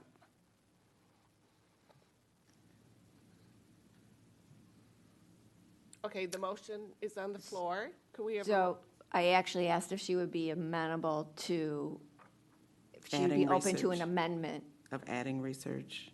of not setting a hard cap, doing a moratorium and allowing us a chance to understand this. But right now, we have another motion, so let's vote on this. Could we have a roll call, please? Of course. All right, Onuki? No. No? Oh, Of course, roll call for the motion currently is to cap personal STRs at 101. Yep, okay. Onuki? No. Reeser? No. Sleeper?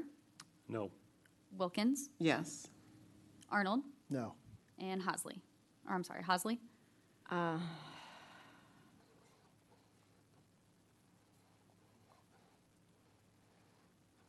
am very torn with this.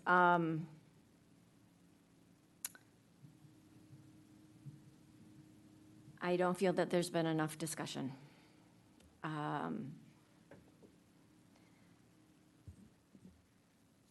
Because I abstain. Okay. And Brown? Yes. Okay, motion fails. Thank you. Can we make another and- motion? Yep. Do you want to do it? No, you go ahead. Okay. Well, I move to put a moratorium on personal short-term rentals while we explore and research the current numbers and explore a potential cap. I'll second it. Any discussion? George? So a moratorium is basically an ordinance change. And I don't think we are doing a moratorium justice by putting basically a temporary ordinance change in place and letting this other potential ordinance change just go by the wayside. I don't see the purpose of a moratorium I would rather focus our attention on actually changing the ordinance permanently. Any other comments? Over here, Joe Reeser. Oh, Joe. I agree largely with what George said. The concern I have, and maybe Mike. when. Are you talking in your Oh, I'm mic? sorry. I agree largely with what George said, but my concern is the public knows that we're going to have this cap and bring the number down on business short-term rentals. There will be no additional ones, including the wait list. And I'm afraid that people will switch to personal short-term rentals in the interim. So while I support Letitia trying to put a cap, it seems like a moratorium would be an easier, more effective way of doing it. And that's the only reason I support it. And nothing is perfect, but I just don't want them to go through the roof or increase and take advantage of it, make it even harder. That's all. So just to clarify, and Cliff, please step in. I don't believe we can't just enact a moratorium tonight. We have to bring it back, correct? Yeah, I think you can run it on two tracks. We can still run this ordinance amendment through, and traditionally, the city council's done it by resolution. So we'd have to prepare a resolution for the next meeting or a subsequent meeting on the moratorium. So we cannot vote on a moratorium tonight? I think that the motion would be to I think the words were enact a moratorium, I believe, and then research it, but that would be the, I guess. Pursue a moratorium. Pursue a moratorium would be the Okay. better, and then that would direct staff and the city attorney to prepare the documents, as well as also have city staff get the information that Letitia, Councilmember Wilkins is looking for as to who owns the PREs. Now, I should say that right now, anybody can own a PRE. You can only own one, as George has pointed out, but I see the information is being requested. We can get that for you. And I think it should be clear that right now, under the current moratorium, the PUDs are not exempted from being issued a business unit permit. Though the moratorium really only extends to the non-exempt business units. So would this resolution that you proposed, that you'd like us to pursue, would this include those 4 PUDs as part of the moratorium? I don't think so. Yeah, as I understand, the moratorium would just apply to the personal. We Non-exempt. haven't gotten to the Correct. PUD thing yet. Okay, so the non-exempt, okay. Okay. And I, one comment, one question. Yep. And we didn't say how long we want the moratorium for, so we would have to clarify that. And then my comment was just, I also, like George said, I don't want to slow down this that we've got started. I mean, this has got to go Yeah, tonight. if you did a moratorium, that shouldn't affect the speed of this. Okay. Wendy, would you like to rephrase or repeat your, whatever you want your motion to be? Yeah, can I just say one more thing? Sure. Before? I propose this because I do agree with Councilperson Wilkins that, well, and I've heard from a lot of the residents that this is important, and all the concerns that were mentioned here earlier about the potential for abuse, the hardship for enforcement, and I'm just not sure that 101 is the right number because of other hardships that could come up for our residents. I don't want to stop them from getting the relief they need. So to me, this proposal is just kind of pausing to look at where we want things to go. And that's why I made that motion in the first place. So I guess I might need help with the second version, but I move to pursue, thank you, a moratorium on short-term personal rentals while research is conducted and a cap is explored. Do I need a time limit? Oh, yes. Do we have, You got to put a time. How many months? For 6 months. 6 months. Is that, I don't know. is there a second? I'll second. Any more discussion?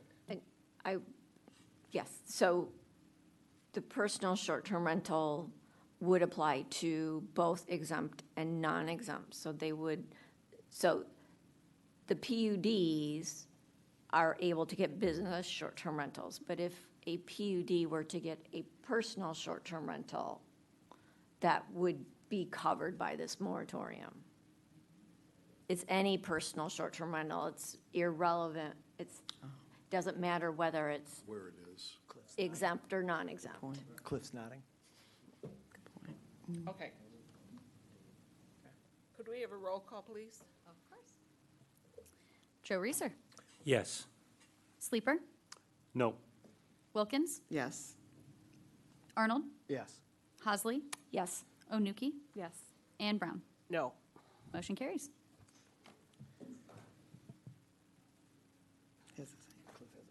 Madam Mayor, I've been taking notes on this. Could I go through some of the other issues? Sure.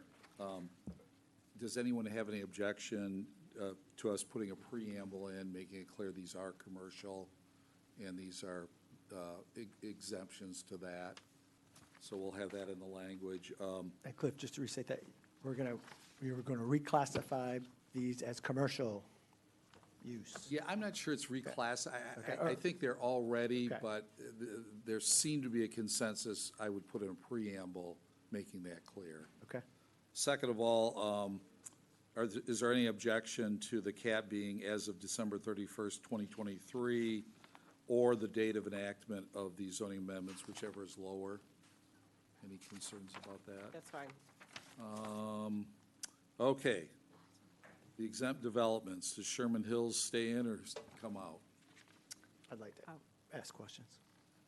So, and I guess for city staff, I thought you said there currently there is no PUD with Sherman Hills. It's expired. There It's was an expired. adopted one, but it's been so long that it's expired. Okay, and then the reason it started was to entice a developer to come there, just like Trailside, to entice a developer, the PUD, and it included allowing them to have short-term rentals.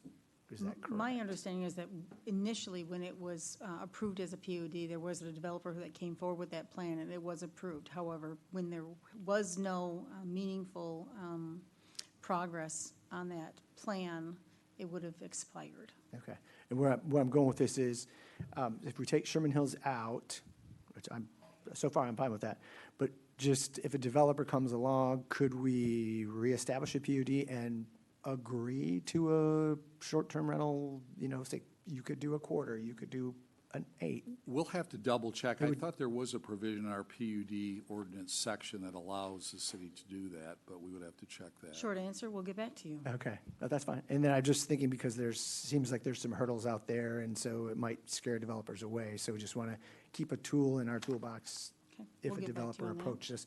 And we're probably speaking hypothetically anyway, because we don't know what the future brings. Okay, that's my question. Clarification with Sherman Hills, when was that PUD? Was it before 2016 or after 2016, or 2018, do you know? I believe it was before 2016. It was some time ago. So And it- I don't believe there's been an adopted one since then. So it was created before there was even the short-term rental ordinance? I believe so. So is the consensus to just leave that open, or should the new draft take it out, subject to it potentially being put back in? Out. I would say take it out, because we'll I'd address say it take as it needed.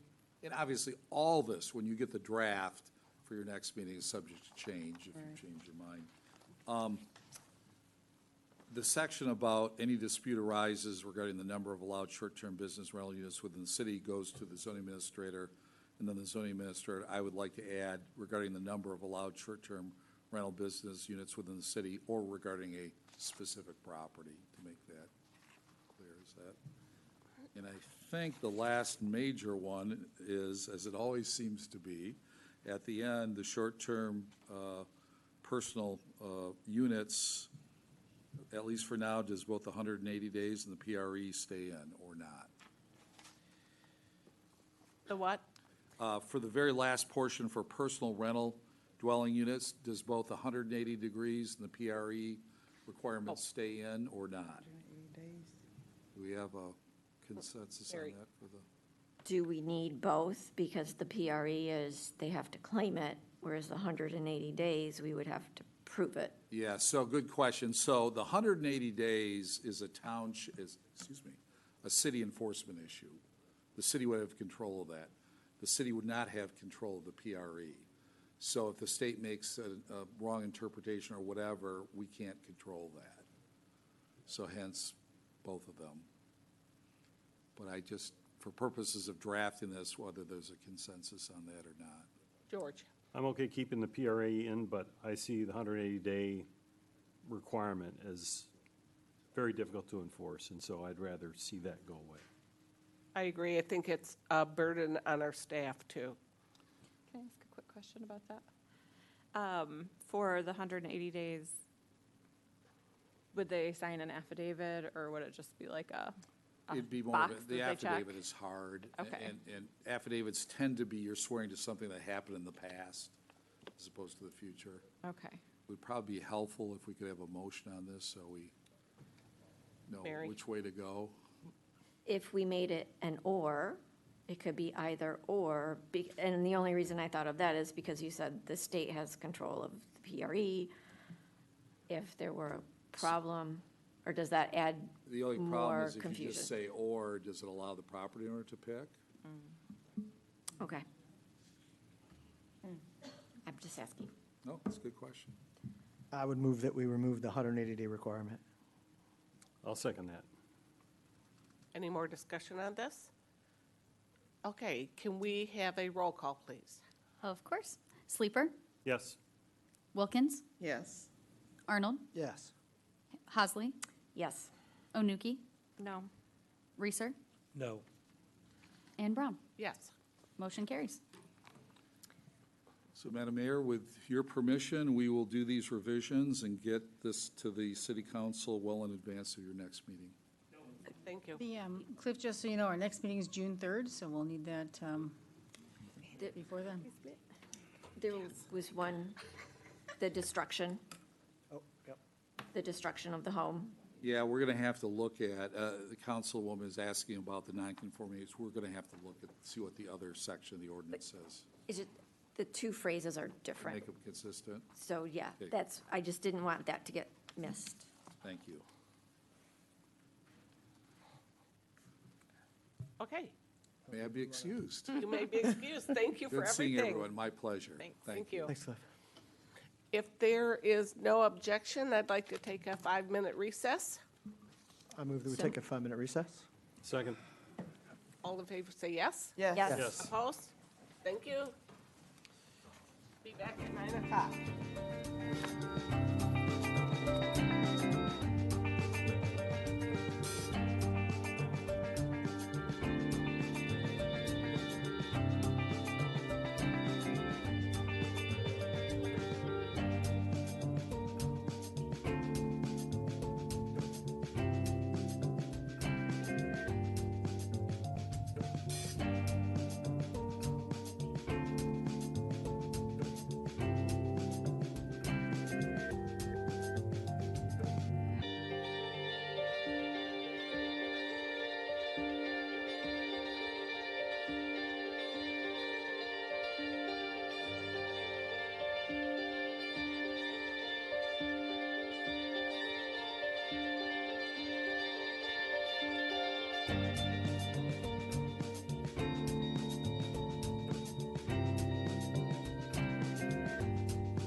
Yes. Yes. Opposed? We're back in session. Next, the city council will be asked to consider a motion to appoint the following individuals to the respective boards and commissions with terms beginning June 1st, 2024. I just want to say, in alignment with our DEI plan and goals, I recruited and appointed women and women of color whenever I could. And before we make a motion, let's take this slow so there are no surprises. Let's start with item I. Any questions or concerns? Okay. Item 2, Tom Feeney to the Downtown Development Authority. Any questions or concerns? Moving on. Item 3, Hayes Greer to the Harbor Commission. Moving on. Item 4, Brent Nichols to the Harbor Commission for a 3-year term. Any questions or concerns? Item 5, Marge Lamp to the Library Board for a 5-year term. Any questions or concerns? Item 6, Stephanie Timmer to the Local Development Finance Authority, Brownfield Development Authority. Any concerns or questions? Item 7, Velma Cunningham to the Local Development Finance Authority, Brownfield Redevelopment Authority. Questions or concerns? Item 8, Lisa Stiegel to the Parks Commission for a 3-year term. Any questions or concerns? Item 9, Larry Heinig to the Planning Commission. Questions or concerns? Item 10, Mike Campbell to the Planning Commission for a 3-year term. Madam Mayor, you missed Tim Stegman. Oh, yep. Is number 10. Oh, I'm sorry. Tim Stegman to the Planning Commission. Questions or concerns? 11, Mike Campbell to the Planning Commission. Questions or concerns?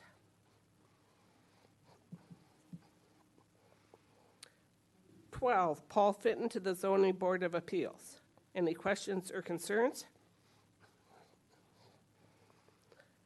13, Randy Timmer to the Zoning Board of Appeals. Questions or concerns? And number 14, Christopher Balicki to the Zoning Board of Appeals. Any questions or concerns?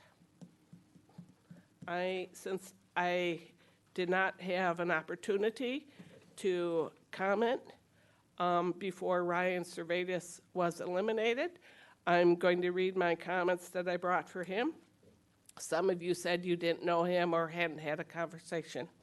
Ryan Servetus served for 5 years on the South Haven Township Planning Commission. For 3 of those years, he was chairperson. He has experience using Robert's Rules of Order. For more than 2 years, he has read and done his homework about what other cities across our country are doing to solve problems with affordable housing. He is the only applicant who has spoken out about the exorbitant hookup fees that make it impossible for families to build homes. He is also knowledgeable about policy reforms that can increase the supply of housing and make communities more affordable. He has been actively involved in our community, and in fact, he donated coats to Bishop Wilkins Church to help children who did not have coats. As Mary Hosley pointed out in January, planning commissions need to reflect the diversity in occupations of members. If Ryan would have been appointed, he would have been the only realtor on the commission. We already have an attorney on the planning commission, and with Mike Campbell, now we will have 2. Thank you. Okay. Are you ready to make a motion? I move to appoint the individuals read by the mayor to the respective boards and commissions with terms beginning January 1st, 2024. I'll second it. It should say June 1st, not January 1st. Okay. It does say June. I just said it wrong. Okay. Starts with J. Yep. Okay, any more discussion? I just had one. really quick thing. I did appreciate what Pat Gaston said about term limits, and obviously I don't know the whole backstory of why and when they were eliminated, but I do appreciate the point of kind of getting a rotating variety of thoughts and backgrounds, and it does open the door for more people to come in. So I don't know if that's at some point something that we would want to explore again, that's all. I think I was on council when we did away with term limits, and at the time, it was because, as Pat said, we weren't getting a lot of volunteers. Because it was a motion by us, we certainly could, take that away, reverse that, but I would look to city staff to, It's been adopted in your charter. Can I read that again? It says, the council shall create by ordinance additional boards and commissions as deemed necessary or as required by law. Except as required by law, the members of all boards and commissions shall not be subject to term limits. And that was in 2013. so we could change it if we wanted to, but, not right now. Not right now, but No, if that's not something now, you but want to pursue as a charter We member. certainly could explore that if we wanted to. Okay. Mary? Yes, so, yes, the Planning Commission does, by statute, actually, state law, require diversity. And when Mike had indicated that he was going to be resigning, everyone applauded him for the resident voice that he brought to the Planning Commission. And with that voice gone, to ensure the diversity of voices, that is why I selected Mike. And I do know that he has done a lot. He has taken, on his own dime, a citizens planner certificate through MSU Extension. He has been very involved with residents. He comes to many, many meetings and is involved with the community. And that is why I had made that recommendation, is because, as other planning commissioners noted, upon Mike's not renewing his seat application, and just others within the community, that the residents' voice needs to have representation on the Planning Commission. Thank you. All in favor say yes. Yes. Yes. Opposed? The motion passes. Moving on. Resolution 2024-22, a resolution recommending the MLCC Grant Harbor Light Brewing, LLC, a social district permit for use at 516 Phoenix Street, which is within the South Haven Social District. Griffin, the social district guy. Oh, yeah. Good evening, everybody. I appreciate the opportunity to bring this before you. This evening, we're starting with one of two new social district permit applications. This one is for Harbor Light Brewing. You mentioned part of it already. All I will add is they have submitted all of the necessary materials to be considered. As a friendly reminder, ultimately it's the MLCC who grants social district permits, but first they must receive a recommendation or approval from the local governing. Excuse me. No talking, please, in the audience. Go ahead. They first must receive approval or recommendation from the local governing body, which in this case is the city council. So I'm happy to answer any questions you all may have. I think most of us are familiar with Mr. Feeney and Harbor Light Brewing. They've had interest in the social district for some time, and I can say confidently are very familiar with the rules of the social district. So I have no concerns about this application. Great. Any questions? Is there a motion? I would move to approve Resolution 2024-22, a resolution recommending MLCC Grant Harbor Light Brewing, LLC, a social district permit for use at 516 Phoenix Street, which is within the South Haven Social District. Second. I'll second it. All in favor say yes. Yes. Yes. Opposed? Next, Resolution 2024-23, a resolution recommending the MLCC grant CK and ES LLC, DBA Sukasa, Harbor Light Brewery, and social district permit for use at 206 Center Street, which is within the South Haven Social District. Was that? That's a mistake? typo. Oh, I'm sorry. Yeah, so the actual resolution does talk about MLCC grant of CK and ES LLC doing business as Sukasa. The inclusion of Harbor Light was our typo. Okay. Is there a motion? Oh, Griffin, I'm sorry. Go ahead. I don't really have any additional comments other than before. This is just the second of two applications being brought before you all.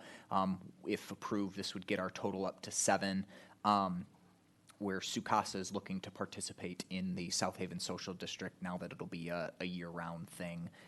Worked with their team to prepare these materials. They're very excited, and it's another one that I don't have any concerns about. But I'm happy to answer any questions if you have them.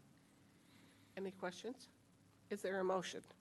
I move to approve Resolution 2024-23, a resolution recommending the MLCC grant CK and ES LLC doing business as Sukasa a social district permit for use at 206 Center Street, which is within the South Haven Social District.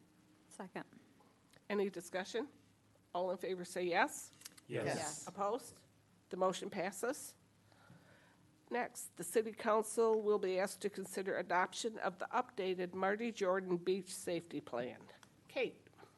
Thank you, Mayor. So we have been working very diligently on some updates to the Marty Jordan Beach Safety Plan. Myself and Kim have really done a deep dive here. We also know that there's been a number of changes out there as we've had some new apparatus included with our new pier safety gates that have been installed. Now, we are waiting for the finalized version. We are having King Company donate their labor in getting those done. The pier gates themselves have been manufactured. We're just waiting for them to come in and actually get them installed. So we've had some conversation on that. We also had the addition of 13 additional life jacket loaner boards that have been donated to the city from the Safe Kids of Greater South Haven. We've put in their approximate locations because we're trying to get them out. We were hoping to get a lot more put out there, but so far I think we've only had 4. We also had moved a number of the signs, the flag poles up into more of a centralized location on the beach.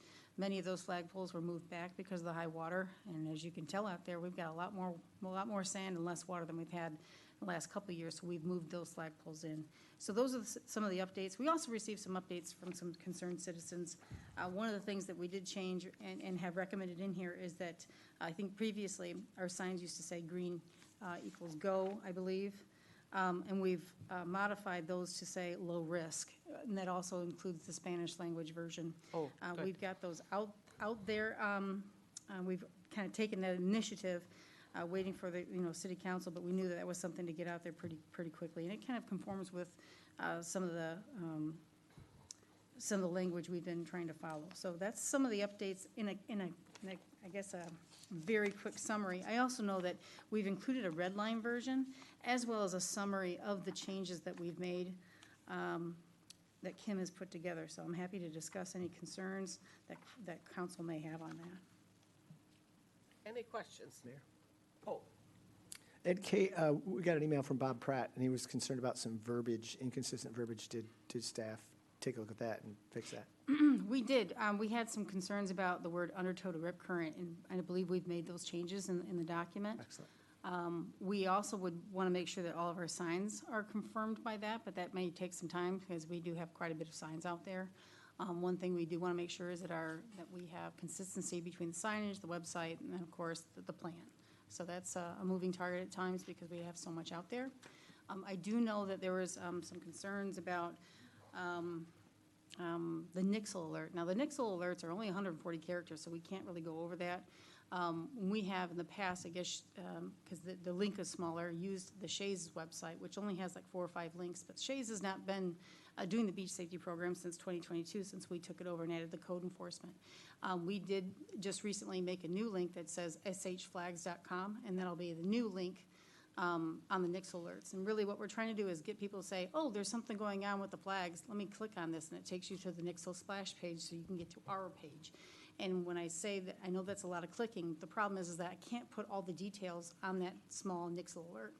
And we don't want people to get 4 or 5 texts because then they'll just stop looking at them all together. You may know that if you get like a bunch of texts from the schools and saying, oh, this is going on, this is going on. So we really want to make sure that people are paying attention to those alerts. So we send them to our page, and there we've linked the water buoy information that has wind direction, water temp, air temp, and things like that. So we're trying to get them to all the information where we have that. It also has the gate closures and things like that. We've updated that map.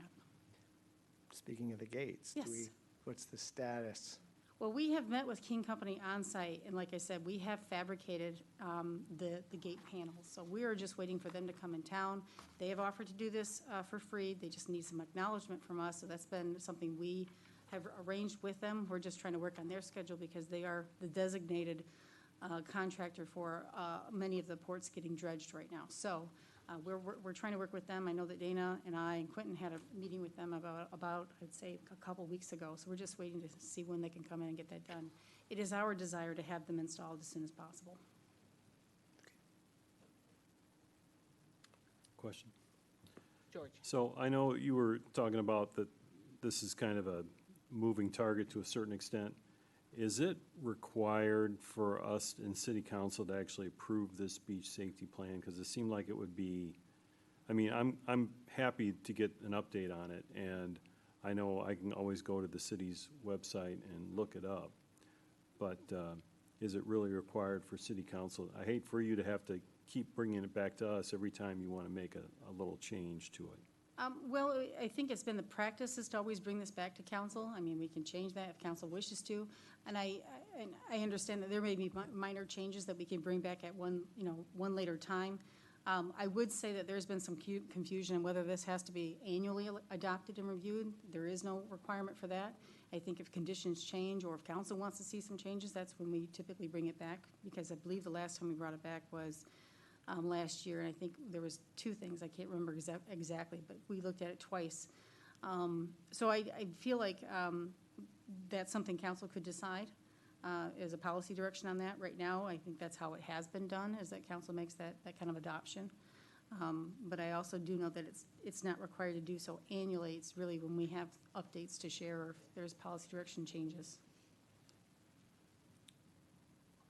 And it might be best if some great invention comes along and we want it out there quick. We want to free the staff up to make important decisions that could save lives. And well, and that brings to a really good point. We've seen 2 things in the news recently about different technologies, and I think I have shared you with this council is that staff are always paying attention to what different technologies are out there. One of them being, I think, the Emily, which has been, I think, donated to Berrien County Parks. And that's something we would look at as a tool. The second thing is that Grand Haven State Park recently adopted the SwimSmart tubes that have some capability of doing a flag system. And it's something that city staff, we took a contingent up there when they were demonstrating them. It's a marriage of the code blue tubes that you see on the beach that has capability of calling like a 911 dispatch center. For people who are in danger. You see a lot of the code blue on like campuses and places like that where you have a lot of pedestrians. And they've married that with SwimSmart technology, so they have the capability of doing like a flag system, but by electronic methods. It should be powered by solar. It has the capability of having a siren and or a speaker put on it. And it could be automatically updated by the National Weather Service. These are some of the things that we looked at on that, and that's something that's being rolled out, I want to say, for $560,000 up at the Grand Haven State Park. And that's something that's recently in the news. So like I said, and they're not the only ones who are doing it. There's some other version, I want to say, that's on Ludington, maybe Frankfurt, and another beach that have a different version of it. But again, we always want to see how are they getting power, how does it work, how was the implementation. I can tell you that we do plan on meeting up with the officials at Grand Haven State Park to see how it worked out, what went well, what went wrong, or are there any things that they would look at differently? Because again, this is a constant improvement of beach safety and the technology that's out there, and that happily enough, there's a lot of evolution in it. Thank you. Mary. Yeah, thank you for the updates for these. And if you do have an outing in, I believe, Grand Haven, will council be invited to attend to learn about new technology? I'll see what we can do. For the warning signs, you know, the state has red is high hazard, yellow, medium hazard, green, low hazard. So for consistency, you know, can you explain why we did low risk as opposed to low hazard? Well, if I look at ours, what we currently have, we say watch for dangerous current waves, stay on the beach, stay out of that. I think that we were trying to allow the language that we already have, which I think we say low, medium, or moderate risk, or high risk. I think that it's a pretty, I guess, minor deviation between risk and hazard. I would just hesitate to redoing all the signs. Like I said, we have a lot of them. Yep. Yeah, and so all the signs have been changed, although I know some of the photos in the brochure have the old signs still. You can see it has green equals go, but Yep. those, you'll look through to get those updated. We will. For the beach enforcement, is there training? I don't think their training is described in here. Is there a policy? What training do they have for deciding what color to put which flag? And is temperature included in that? Temperature has not been included in that. I did not include an internal policy manual as part of a document that faces outward. This is really a beach safety plan that really, comes out of the Marty Jordan settlement. We're trying to be, encompassing of the different aspects that are out there, but I didn't think that an internal policy memorandum or training protocol needs to be part of this plan. Is there a way we could get that? I'm happy to make that available, but like I said, that is an administrative function, and I'm happy to have your input, but I also know that's outside of the province of council. Understood. Let's wait, Mary, to see if someone else has questions or comments. I get 10 minutes. I know, but we're giving other people a chance. I'll come back to you. I just have a few more. Just a minute. Point of Anybody order. else? Wendy, any questions or comments? Okay. No. Go ahead, Mary. On page 236, it lists Shays staffing. I think that section was initially there for when Shays did the beach safety. I think that's their current employees, but I don't think the bullet point for guaranteed 2 on duty, I think that was really more for the flags. I don't think that's Shays in general. Shays does have guaranteed 2 on duty. Okay.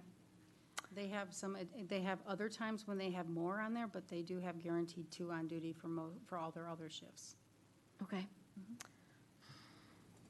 And for the life jacket loaner stations, I don't believe there's one at Newcomb Beach. No, but there is one to be coming to Newcomb Beach. Okay.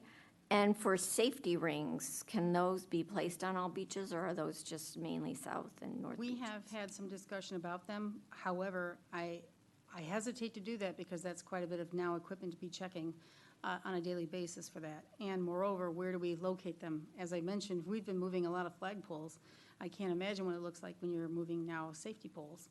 I know that we've looked at attaching flotation devices or pier life rings to the flagpoles, and right now we're not able to do that.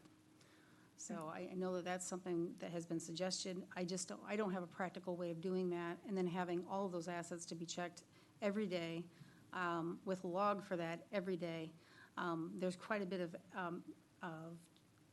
evaluating equipment that occurs right now, and I hesitate to add more and not able to have it functioning. Then with the swim alerts, they do change. Just for green flags, the alert message does change. Could we come up with a specific message that would be there that could be implemented when you're also updating the On the link? Nixle? Yeah. I will work with my staff. We are intending to have fixed messages, yes. Because I think it would just, conditions change without notice is not always on the green one. I think that would be beneficial to always be on the green one. I think that's where it's most critical. We'll look into that suggestion. And Swim Smart, with the new different equipment and Swim Smart type equipment, I'm not sure if that's the best term to use. Anyway, just with confusion with the different technology with that term. Thank you. I just want to say to Kate and city staff, you're hearing from one city council members. So I'm sure you're aware of that. Okay, is there a motion to approve the updated Marty Jordan Beach Safety Plan? I move to approve the updated Marty Jordan Beach Safety Plan. Second? Any more discussion? All in favor say yes. Yes. Yes. Opposed? The motion passes. Next, the city council will be asked to consider approval of Resolution 2024-24, a resolution adopting Amendment 3 to the South Haven Water Sewer Authority contract and accompanying letter of understanding. Kate? Well, thank you. I have here Dana Bird, our Public Works Director, who has been leading up our very, very large project, our $40 million drinking water loan and grant package that we are very close to making some, I guess, the application and/or major steps with that. But as part of that, we have determined, between talking with many different attorneys and different things, that we had to make some amendments to the existing Shawsa contract as well as amendments 1 and 2. And a lot of these are coming from USDA RD that is asking for some clarification, as well as just some other items. Danny, you want to kind of summarize what we're looking at here? Yeah, I guess I would just add to that, things are moving in a positive direction with USDA now. We're very excited that's moving forward. We have plans to bid the project this week, and so as part of the preparation with USDA, we've gotten some comments back from them about our contract, the current contract. And so we worked with Shawsa's attorney to draft an amendment. It's been reviewed by the city attorney, and it does things like extend the contract, adjust the lease terms to go through the length of the debt schedule that we're incurring, because Shawsa is taking on 30 and 40-year term loans, as well as clarifying some of the financial obligations to the agreement. So that's what's before you. Happy to go over any questions. Questions for Dana?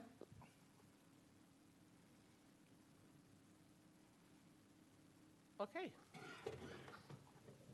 So, any more questions for Kate?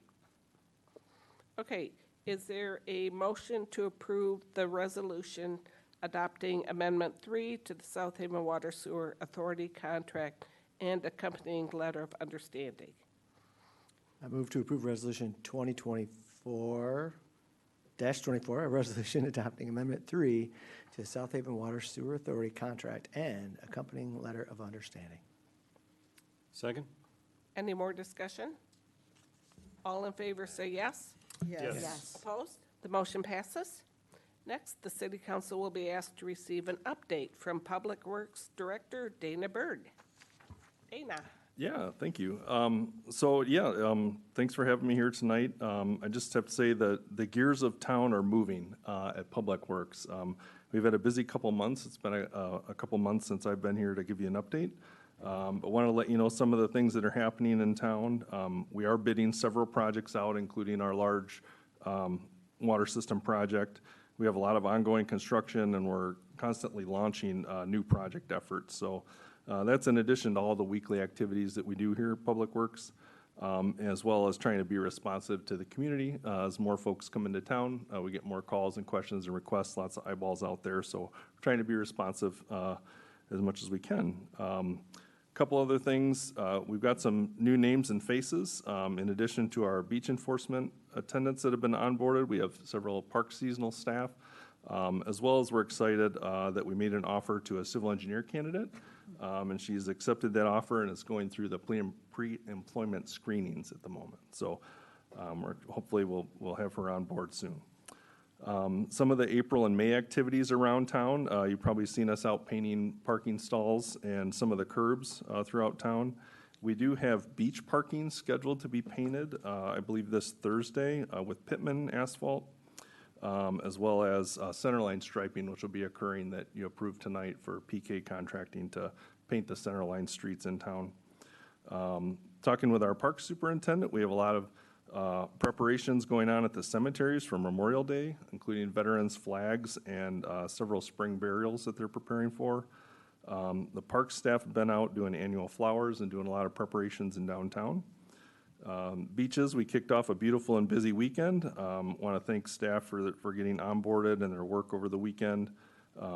We have all the flags and buoys in place. The beach cleaner's been out, so lots of activity. Willow Avenue construction, that's moving along very well. Really want to send some appreciation toward the residents that live along Willow. I know it's difficult having your road torn up. They have been amazing to work with and very understanding. So we appreciate that every time we do a construction project on a street. When people are understanding and patient, it goes a long way and helps out the whole team. So we did some initial asphalt patching, but there will be more to come. So we're still cutting holes in the streets for lead line replacements, and we're waiting to do those in batches. So appreciate everybody's patience there. And we're kicking off our facility asset management plan this week, starting to review some of the buildings. So those are some of the highlights, but happy to go over any questions. Jeff? Dana, could you, sorry, I didn't prep you in advance, but could you talk about in Ward 2, there's some fiber optic lines going in, and our people were excited and asking Wendy and I questions, and Yeah. So we've been coordinating with Surf Internet. They're a new fiber company that's coming into town. I believe City Council approved a Metro Act agreement with them, and they've been sharing information that's been going out in notices and door hangers. But they'll be installing fiber network throughout town and going kind of area by area, sharing information about when the service will be available for residents. We're in the process of coordinating all the construction with them right now. So every installation they have, we have crews that go out and mark utilities, and we have every 2 weeks we'll be meeting with them with a status meeting. So, yeah. I know when the little flags showed up, everyone was excited. They knew something was going on, so yeah. I have a little question for Yeah. you about the flags. The city staff will come and remove all the flags once everything's all set. Is that right? Yeah, we'll work with Surf. Once the installation is done, we'll make sure that there's not just flags everywhere. So, Okay. Yep. Can I ask you one more question? Yeah. I know you mentioned the cemetery, and it seems like every year around Memorial Day, I see online people kind of chattering about the grass not being mowed in time for the parade and the event that they have there. Do you know if that's on the radar to get taken care of before then? Yeah. Definitely is. Awesome. Yeah. Okay, thank you. Great. Any other, George? Couple questions, Dana. The advanced metering infrastructure project, I see it's ongoing. Have you gotten all the meters in, and do you have like a time frame when everything's going to be wrapped up in that area? Yeah, so we're using our staff to install those meters, and so we're kind of doing them in bulk as we have staff available for that. But we anticipate within a year we would have the majority of those installed. And I believe we have all the meters ordered at the moment. I think we're still waiting to receive a few of them. But the project had experienced some delays with product availability for quite some time, and that's really opened up recently. So it is really moving forward now. So. And last question, earlier this year, we learned about a grant that South Haven was going to get maybe a couple new EV chargers somewhere. Any update on that? Yeah, so Ready Charge, we worked with Ready Charge to apply for a grant, and they did just get notice, I believe, last week that they received the grant. So they're going to be kicking that off. I believe it's to upgrade where the current EV charge stations are in town. Not necessarily to add a lot more, but to upgrade the ones that are there. And they mentioned another one, the location's escaping me, that wouldn't be in city limits, but would be within the area. So I can get you more information on that. But they did receive their grant, and they'll be contacting us to kick off the next phase of that. Okay, thank you. Any other questions for Dana? Okay, All right, thank you. thanks for everything. Next, public comment. Citizens in the audience will be heard on items not on the agenda. You have up to 5 minutes.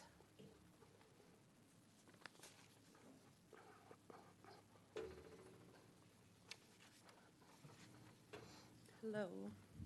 I'm Samantha Kester, resident of Covert. You may know me as the elementary swim director here for SHPS. I am also an American Red Cross lifeguard instructor.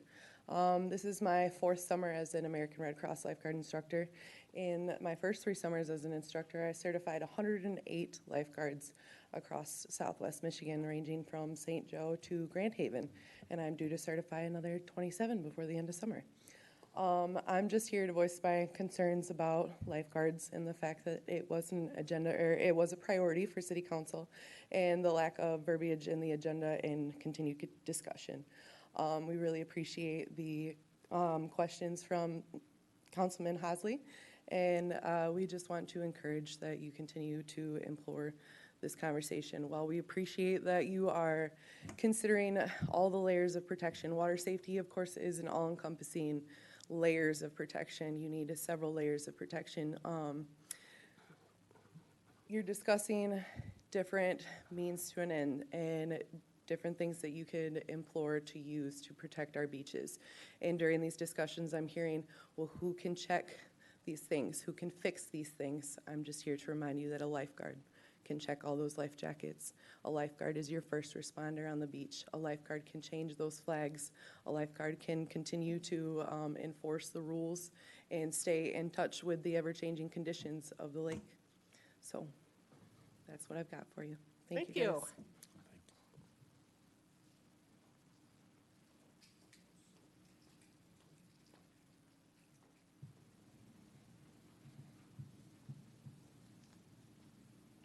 Lisa Croupier is 561 Indiana. I know beach safety was discussed, but I'm asking in particular about the beach safety, the people that go around the beach in the vehicles. I have looked on the city website to find the hours that they are designated to be there, and, you know, that type of thing. And I have not been able to find that. I often use that as in conversations where beach presence, you know, when people are wanting beach presence in the form of lifeguards. And I know we do have the beach safety staff.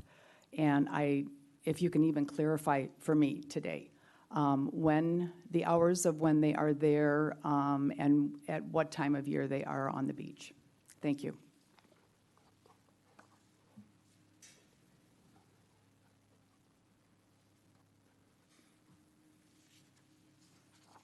Joe Wilkins, 811 Indiana Street. Just a quick comment. Over the last couple of years, we've had some important topics that we had to face here in City Council in regards to moving our city forward. But I like to often, or when I get a chance, to remind the residents, remind the council, even though you probably don't need a reminder, how blessed we are to live in South Haven.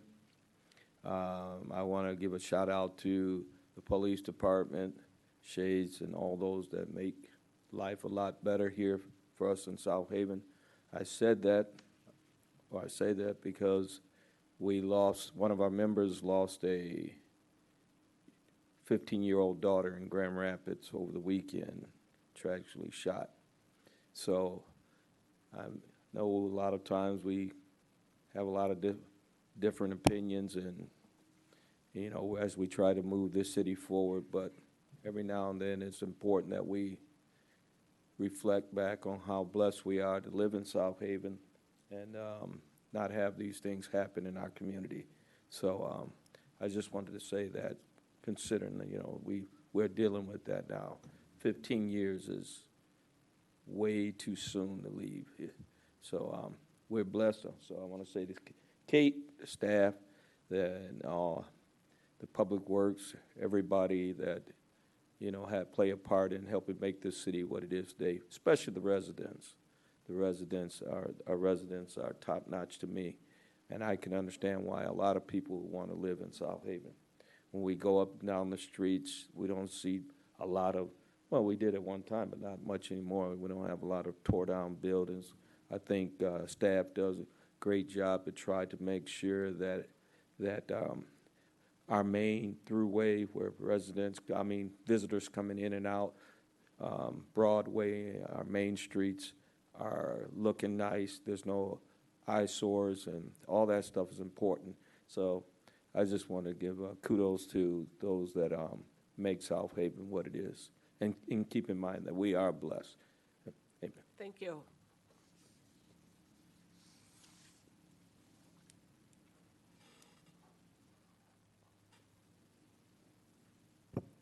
Clark Gruber, 305 Erie Street. Mayor, can I read the South Haven residents who are currently on the Planning Commission today? Sure. Okay, Eddie Polk is a resident of the city of South Haven. Amy Nichols is a resident of the city of South Haven. Janice Varney is a resident of the city of South Haven. I am a resident of the city of South Haven. Bob Sherman is a resident of the city of South Haven. Larry Hainig and Tim Stegman are residents of the city of South Haven. Mike Campbell is a resident of the city of South Haven, and Mary Hosley is a resident of the city of South Haven.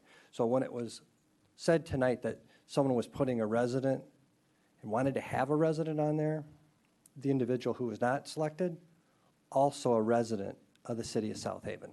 So I just want to make that clear. Additionally, it's really hard to sit in your seats. I did it for 12 years. Part of the responsibility of sitting at seats is taking a vote.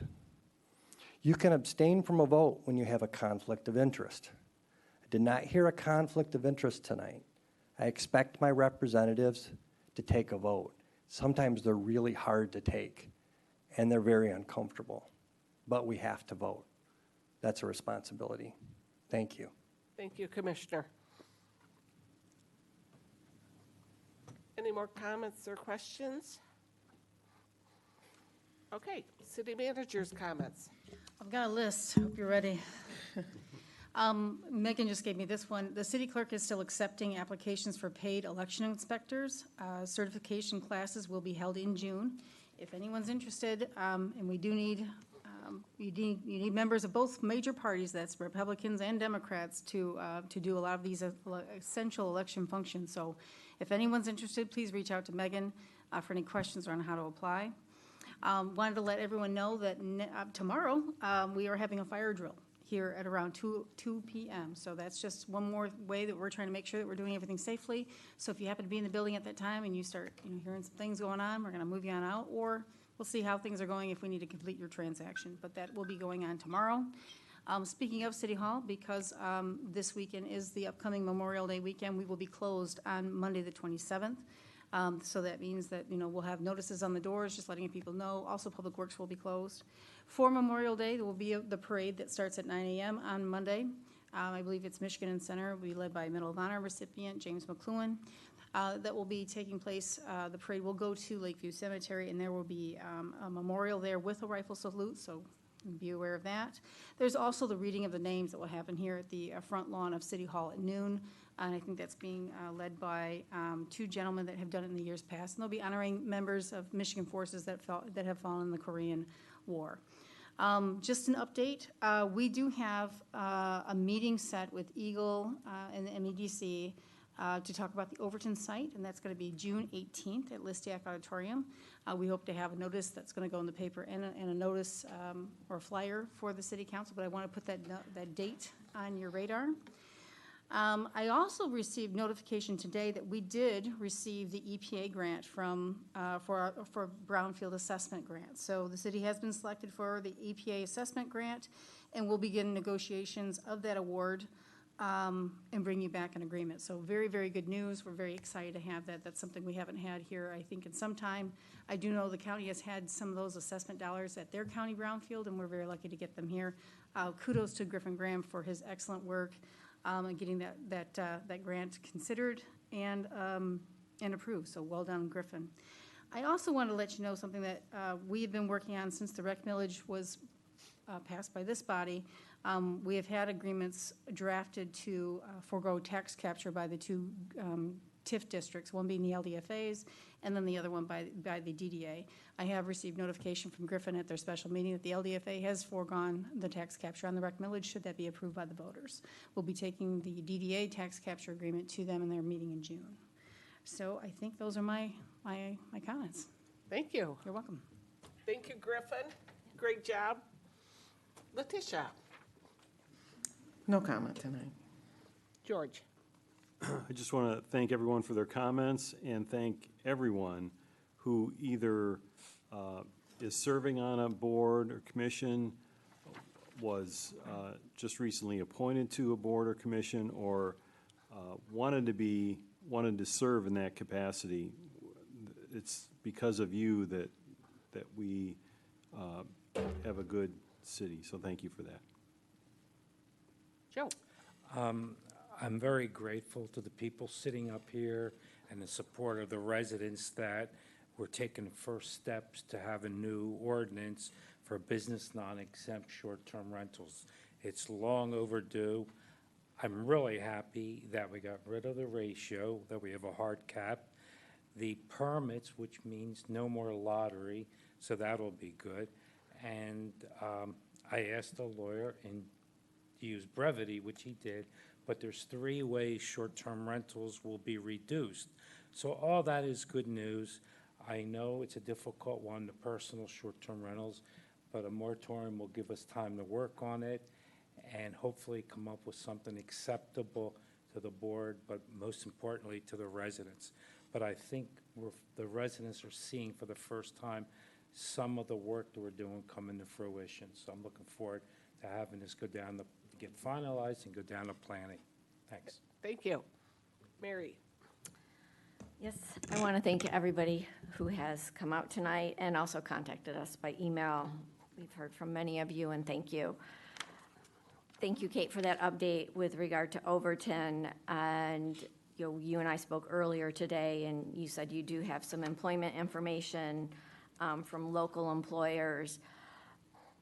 It would be helpful to know what our other employers, Walmart, Meijer, how many opening positions they have. I don't know if there's something that can be done through Indeed or other service providers such that when we're looking at what types of housing to go there and what kind of funding mechanism, we have the data from current jobs and what their pay is to better appreciate what would be affordable, which is 30% of their income. For events, it's a busy week coming up. Scott Club has something tomorrow, how to find a French fort and what to do with it when you do. Shays has their Memorial Day fundraiser pancake breakfast, Sunday, 7:30 a.m. to 11:30 a.m. Kate's mentioned some other great items. Congratulations to the high school seniors. I know award ceremonies are coming up. And again, thank you for everyone who has contributed to our community. Wendy. I just wanted to kind of put out there, I think at the last meeting we talked about maybe doing a workshop for our council priorities. Maybe we were talking about one of them specifically, but I was just wondering if we could do some kind of workshop discussion to go over our priorities for this coming year and kind of see where we're at and flush out some of the ideas. Sure. And I thought it was awesome to see all of the people that applied for commissions and boards. I just think that's really positive, and I'm excited that people want to be involved, and that's it. Jeff. Thanks. Mary reminded me, so graduation is June 2nd, and the new tradition is that the seniors kind of drive, it's not a parade, but they drive together over to the to Ratcliffe Field. So just be aware, if you hear honking, it's just the seniors on their way to graduation, and they were very happy to leave on Friday. So I did want to comment, thanks to Sam Kester for mentioning lifeguards. While we did adopt the Marty Jordan Beach Safety Plan tonight, we are by far not done talking about lifeguards. We're still, it was included in our beach safety as one of our priorities, and so we're still talking about that. We're still learning about that. We're still working on that. It wasn't forgotten. Like Joe said, I'm pretty excited about the what we got done tonight with short-term rentals. And people should know this is just getting started. This is, we're still looking at a lot of things, and but this is the first step. I certainly, having heard from my constituents, that I do want to move short-term rentals from zoning to code enforcement, but I liked what Cliff said tonight, that you should keep both, and then you apply whichever one's tougher. So I certainly like the sound of that, and I've heard the message that we want to reclassify short-term rentals as a commercial use, and Cliff has said that's something we can also do, and so we're hearing from the voters, we're trying to accomplish those things. Those are my comments. Thank you. May is Mental Health Awareness Month. Many of you probably have a plan for your family in case a fire breaks out. But do you have a plan for when a family member or a friend is suffering from mental illness? Some of you are thinking, well, mental illness doesn't run in my family. Mental illness comes like a thief in the night. It affects people who have white picket fences, who stand in the pulpit in your church, and who serve on boards and commissions in our city.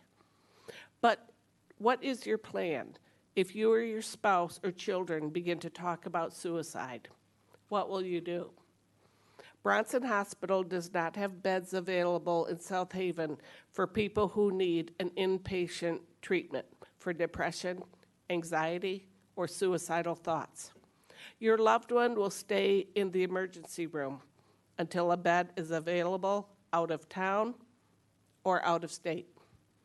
It is easier to find lodging through Airbnb than to find a bed available for someone suffering from mental illness in Michigan. So make a plan. And if you know somebody who is suffering from mental illness, they need more than toothpaste and deodorant. Take them out for pizza. Take them out for coffee. And make a plan. Thank you. Is there if there's no further business, we are adjourned.